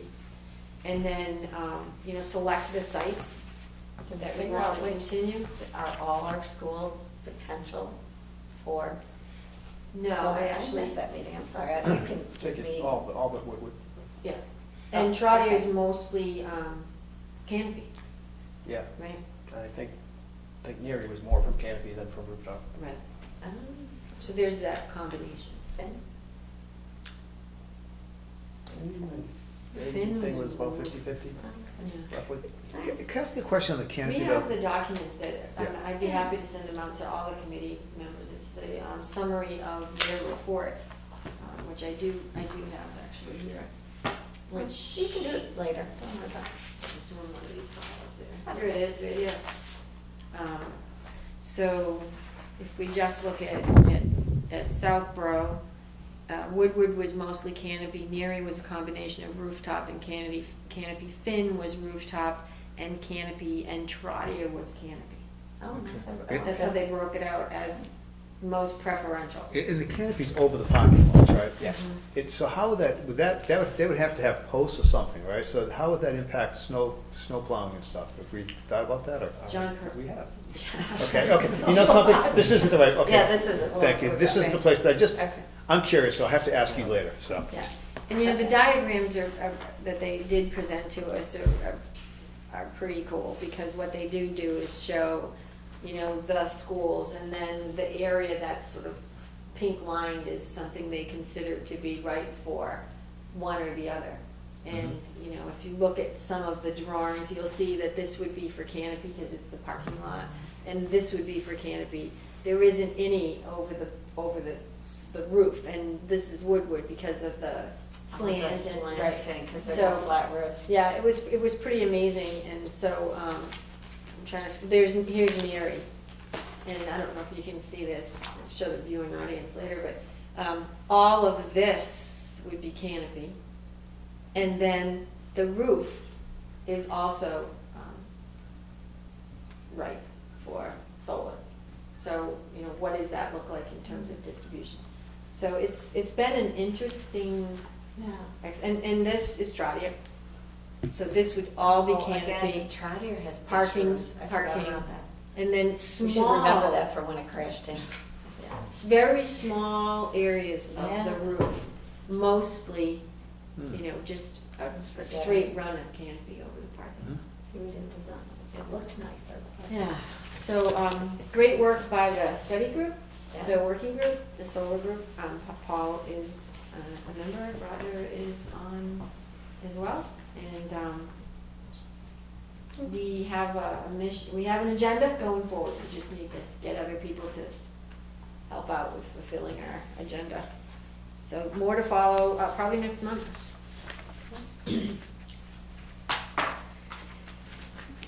Okay, next up is enrollments.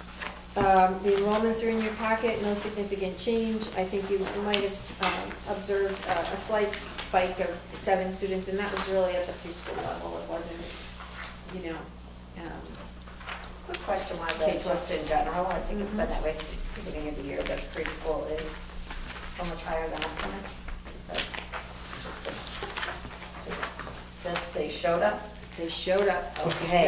And, you know, we do know that Look at it's, them, look like, yeah, it's combined at Finn, and it's, I mean, Clayton can speak to that. He's doing an amazing job, everyone at Finn, with the preschool, Sue O'Keefe. And they just, we opened our doors and they came. The reputation is just wonderful. They show up at our door. there you go. Yeah. I'll tell you, we just got notice on my street that a family is selling, and they you know, kind of came abruptly, and they said a new family's coming in with 3 kids in December. So- Ages? That's unusual. Do we So- know their ages? Not yet, but you know, the thing is, this is the type of stuff that we knew was gonna happen, okay? And, you know, as the market has improved and as the economy's gotten better, people are going to, I think they're gonna be selling their homes as they become empty nesters, much more than they have in the recent past, so. We So- definitely saw that in the other borough. Not predicted, I think that NASDAQ may have predicted it, but they might have been behind by a year or so if you look at their projections, but not anticipating what we saw at the K-5 level, and Southborough is probably right behind that Yeah. in terms of enrollments. Yeah, But the kindergarten's little this year, their kindergarten is small. smaller, it's projected to spike next year, but yeah, it's Not the K-5s, I mean, not the 1 through 5. Oh, okay. There's definite spike over the summer. And then the monthly general fund expenditure report, I might want to share. Michelle's been very quiet over there this evening, but this is her last fund expenditure report at a Southborough school committee as budget manager after many. So Cheryl, would you like the honors of saying what always follows that? Oh, to approve? Yes. Until audited, please. Okay, so we need a motion. I will make a motion to approve the Southborough School District's fiscal year 2018 budget as of October 31st until audited 2017. Any discussion? Second? All those in favor? Passes. Thank you. Congratulations, Cheryl, that was it. I know. Next is the capital plan. So we did review the capital plan last month. The subcommittee met on October 4th. There was a lot of conversation earlier this morning, this evening, about the repairs on some of the fields and so forth. We do have a prioritization moving into FY18 of some projects that we've identified. Of course, the Woodward expansion improvements is probably priority number 1, which isn't necessarily reflected on here because we're not sure what the cost is.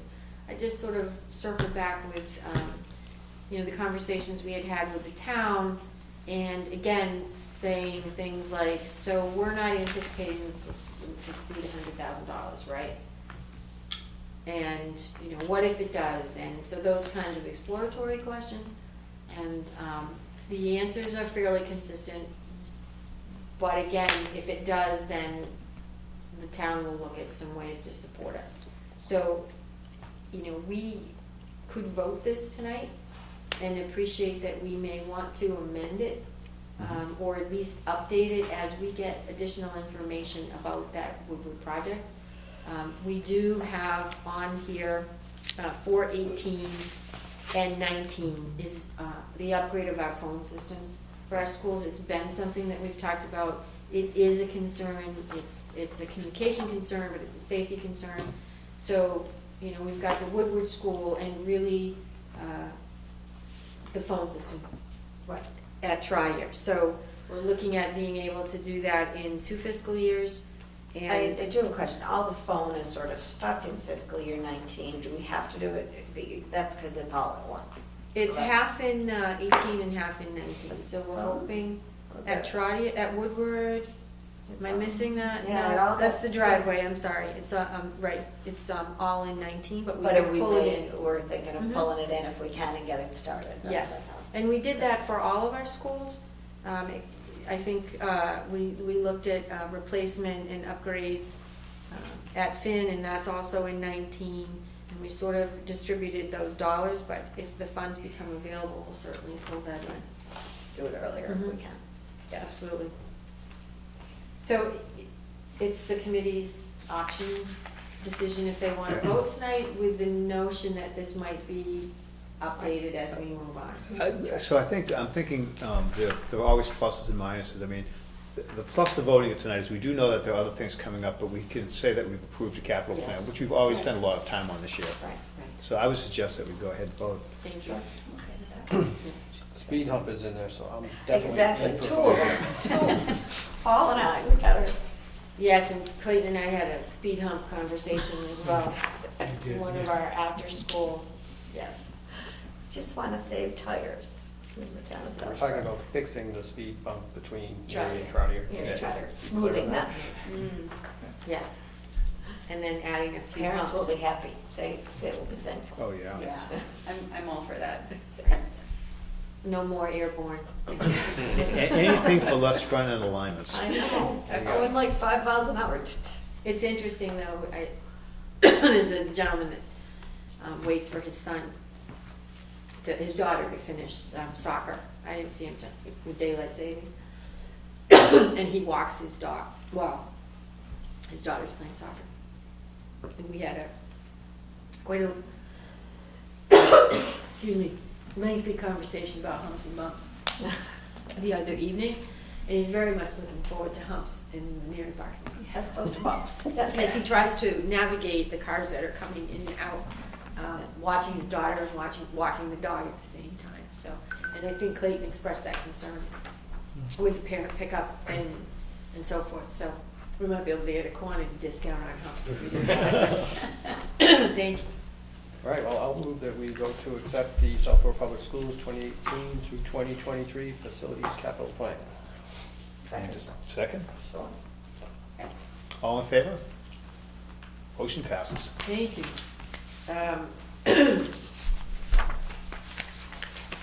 Budget priorities. I think they were voted with some wordsmithing on the fifth bullet. And check the tape, and this is what we decided we centered on after we added some conversation. So this is really distribution, just for you to see the new language that's in there. The budget calendar, a lot of work, but not necessarily reflected in changing any of the dates at this point, but I'm sure that will become, that'll move fast and furious pretty soon. So we're continuing to work on the budgets. Matt is crunching with, Cheryl's guidance here to navigate the transition, and we're moving forward, and the building administration has been great about working with us. So hopefully in December, we might even have some preliminary numbers. It's all yours, Craig. Policies. Policy, so policy subcommittee met a few weeks ago in October. And for you, we have a first reading for I-140 for feedback from the committee. We have a second reading, B-300 parliamentary procedure.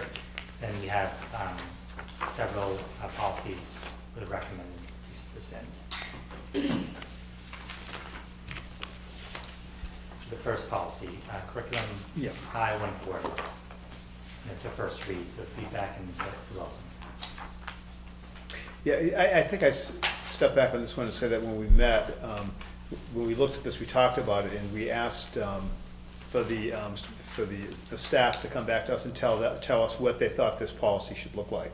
So I think that what we're looking at right now is what you guys have decided you think it should look like. So. Yeah. Mm-hmm. Yes. I think it's fair. We're good with it? If we're good with it, could we just vote on it? And no, we have to. No, you have You to. can't. No. Okay. I thought we could on the first read. You can't. I think the rule is you have to allow time for public input Okay. or comment should they choose. Okay. So that would just mean on a first read, though, right? So in other words, you can't do it on a first read Vote because on it's second. been no. Okay. We actually got clarification on that because we keep, we were going back and forth with it, so that is Yeah. the clarified It language. It makes sense. That's fine. So B-300 is a second read, parliamentary procedure. And no changes since the first read. We can vote to approve that. right? Yeah. I'll move that we approve parliamentary procedure policy B-300. I'll second. Discussion? All in favor? So moved. And then before you are three policies, recommend to rescind. G-150 actually was brought last meeting, and we did not vote on it officially, so we brought it back for an official vote. And then I-110, release time for special purposes. The policy subcommittee had a lot of conversation around this particular policy and its purpose. And J-170, student smoking was brought to Health and Wellness Policy Subcommittee meeting, and they made a recommendation to rescind. Covered somewhere else. So vote and any discussion. And now, we're recommending to rescind, but is this the first read on the recommendation to rescind, or, so we can just vote? We vote on this? Because I'm on the committee, so I understand the reasoning behind this. Does anybody have any questions on any of these? Are you okay with it? And what's the rationale on revoking the smoking? It's a law, right? That's in the general law, that you can't smoke. Oh, okay. And also the issue with students who smoke is addressed in the code of conduct Yeah. policies as well, so. Okay. That makes sense. You okay? Trust on that one. Yep. Okay, do you have a motion to rescind? I'll move that we vote to rescind policies G150, I110, and J17. And do I have a second? Second. Discussion? All in favor? So rescinded.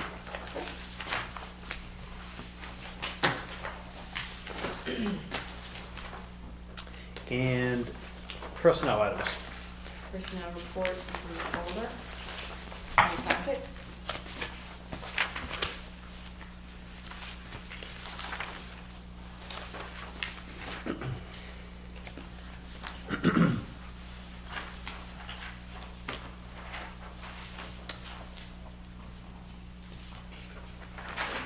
Okay, are we all set on that, or? Okay, next item is communications. Once again, we've distributed a copy of the If Only flyer. This event is actually the reason why we're scheduled to meet this evening rather than Wednesday. It is going to be held at Algonquin Regional. The resource fair will begin at 6, along with the hidden in plain sight display from District Attorney Joe Early's office from 6 to 7. The screening of If Only will take place at 7 p.m. and it will be followed by a panel discussion. While this is part of our, we were fortunate enough to incorporate this into our educational speaker series for the community, it is actually brought to us by the Northborough Southborough Substance Abuse Prevention Coalition.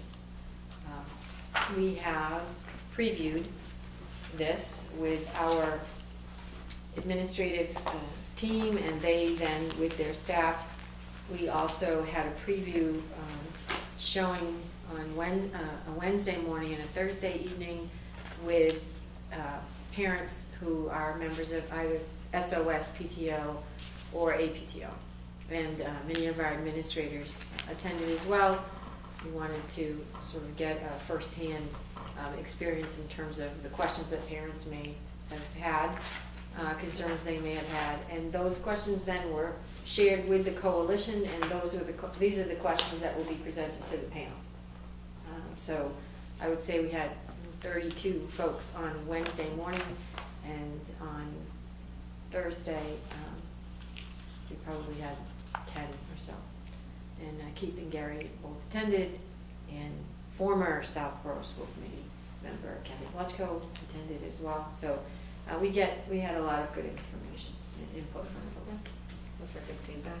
It was good feedback. Yeah, they gave us some great suggestions, and they asked, some really important questions about how they, as parents, could really participate and partner with us and help address some of the concerns they had as parents with their children. Action on minutes. I do have a question. On the open meeting minutes of March 8th. Yes. Yeah, I don't understand. I'm confused. So this was an interesting one, and we were a bit confused as well. So Cheryl Lepre is the resident open meeting law authority, and so we had a conversation about this, and when we think back on that date while we joined the select board's meeting, Right. when we joined, we did not have a quorum of the school committee, so technically we were never called into session, so we could not call out a session. So therefore, when we participated with the Board of Selectmen, we weren't necessarily seated as a school committee. Yeah, and we were with a trickling in and out quorum. of that meeting too. Yeah. So we participated, but we did not participate as a school committee that had a quorum, because we could not call into order. So I think, Paul, we started at the art room or somewhere in the art room, and then we were asked to join, and Mary Beth and Kathleen, you were in attendance as the audience. And Yeah, I think it was I just was- Paul and myself at the table. Jerry, were you there too? And Jerry came as well. I think I came, that's when we talked about the MTC. Right, Right. Right. So right before the special meeting. Right, so that was, I got there not even knowing of the meetings, the meeting before that, so, okay, I know what you're talking about We though. kind of trickled in. Right. Yeah. Right. Yeah. So we didn't So then I spoke to technically them. ever come to a quorum Correct. and be called to order. No. So that's why it seems a little, so we went back and forth, and, of course, we called the conversation, but technically we weren't seated. No, at this the makes sense, school because committee. the meeting was posted, so we Right. should have some record of what happened. Right, Okay. and yes, it was a little strange to Right. revisit that, process, but that's authentic Yeah. for what actually happened. Right. It was quite animated, the meeting, but, Yeah. yeah. Good meeting. Well, I'm thinking take these up one at a time. Maybe, okay, do I have a motion on the March 8th? I move that we accept the meetings for the special Southborough School Committee open meeting of March 8th, 2017. And second? Second. Any discussion? All in favor? Okay, next one is April 25th. I'll move that we I have accept a question the, about this oh, one, go ahead. actually. I actually was present. Okay. I'm not listed as present. I don't know if that. But you were part of school committee yet. I wasn't part of the school committee, but it just says also present. So I don't know if No, I that, think who that's that's usually- intended to include, so I'm just mentioning it in case. Yeah, I think that's usually, Just school personnel, yeah. right, because Okay. we wouldn't put people in the audience. Yeah, Yeah. okay, so Yeah. fine. It was your launch. Just making sure, just. Thank you. I wasn't there. I think because I was on the original one, I'm like, no, I know I wasn't there for that one. Right, these are the notes you get. Yeah, I was like, Corrected. no, I wasn't there. I was somewhere and just made it for town meeting. All right, so I'll move that we vote to accept the Southborough School Committee special open meeting minutes of Tuesday, April 25th, 2017. And second? Second. Whatever. All in favor? And so who was the second on that? Was it? I'll second. Okay. And so the last is the open meeting minutes of October 11th. It was a busy meeting.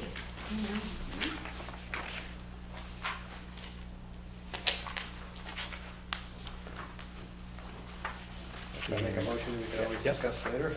I'll move that we accept the Southborough School Committee open meeting minutes of October 11th, 2017. Any discussion? A second. Second. Looks good to me. All in favor? Actually. Yep. Passes. Thank you very much. So, bills and payrolls, which we'll pass out later, and then agenda items for next month. It's a busy month, Mm. busy agenda for, is it December? December meeting. And also there'll probably be some preliminary budget discussions in December Yeah. as well. So, It tends to be a busy month, it tends to be a busy meeting. Yeah.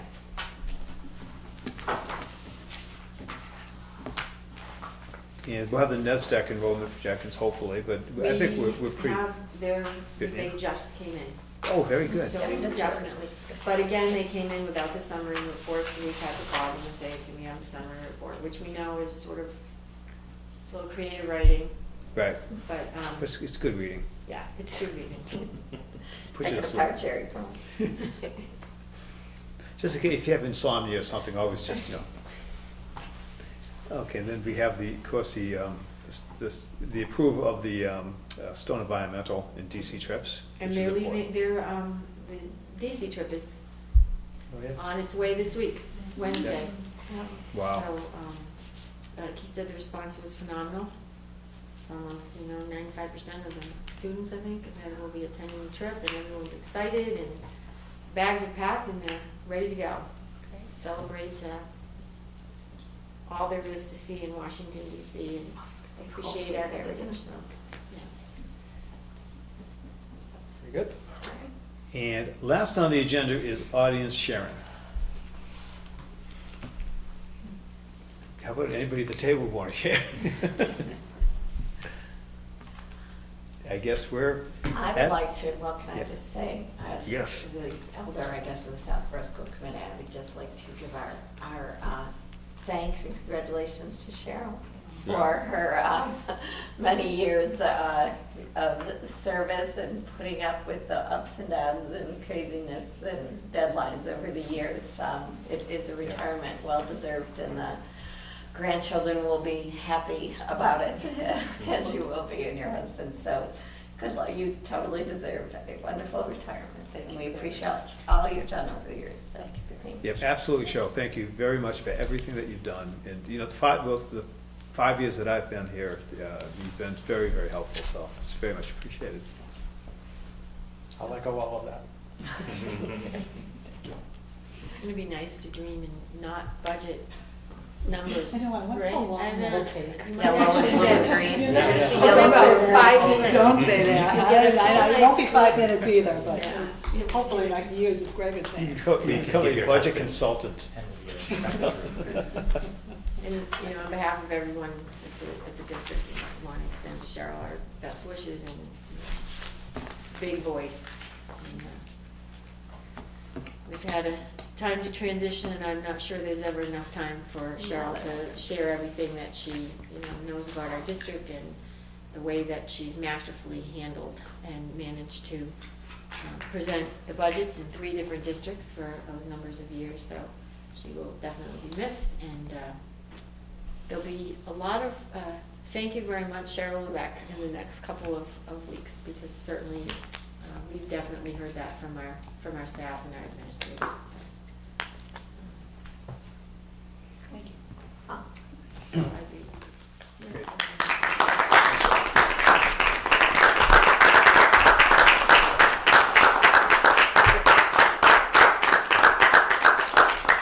And with clapping comes cupcakes. Oh, boy. Should I make a motion to adjourn? Yeah, I think we need a motion to adjourn. I would like to make a motion to adjourn. Second? Any discussion? All in favor? Adjourn.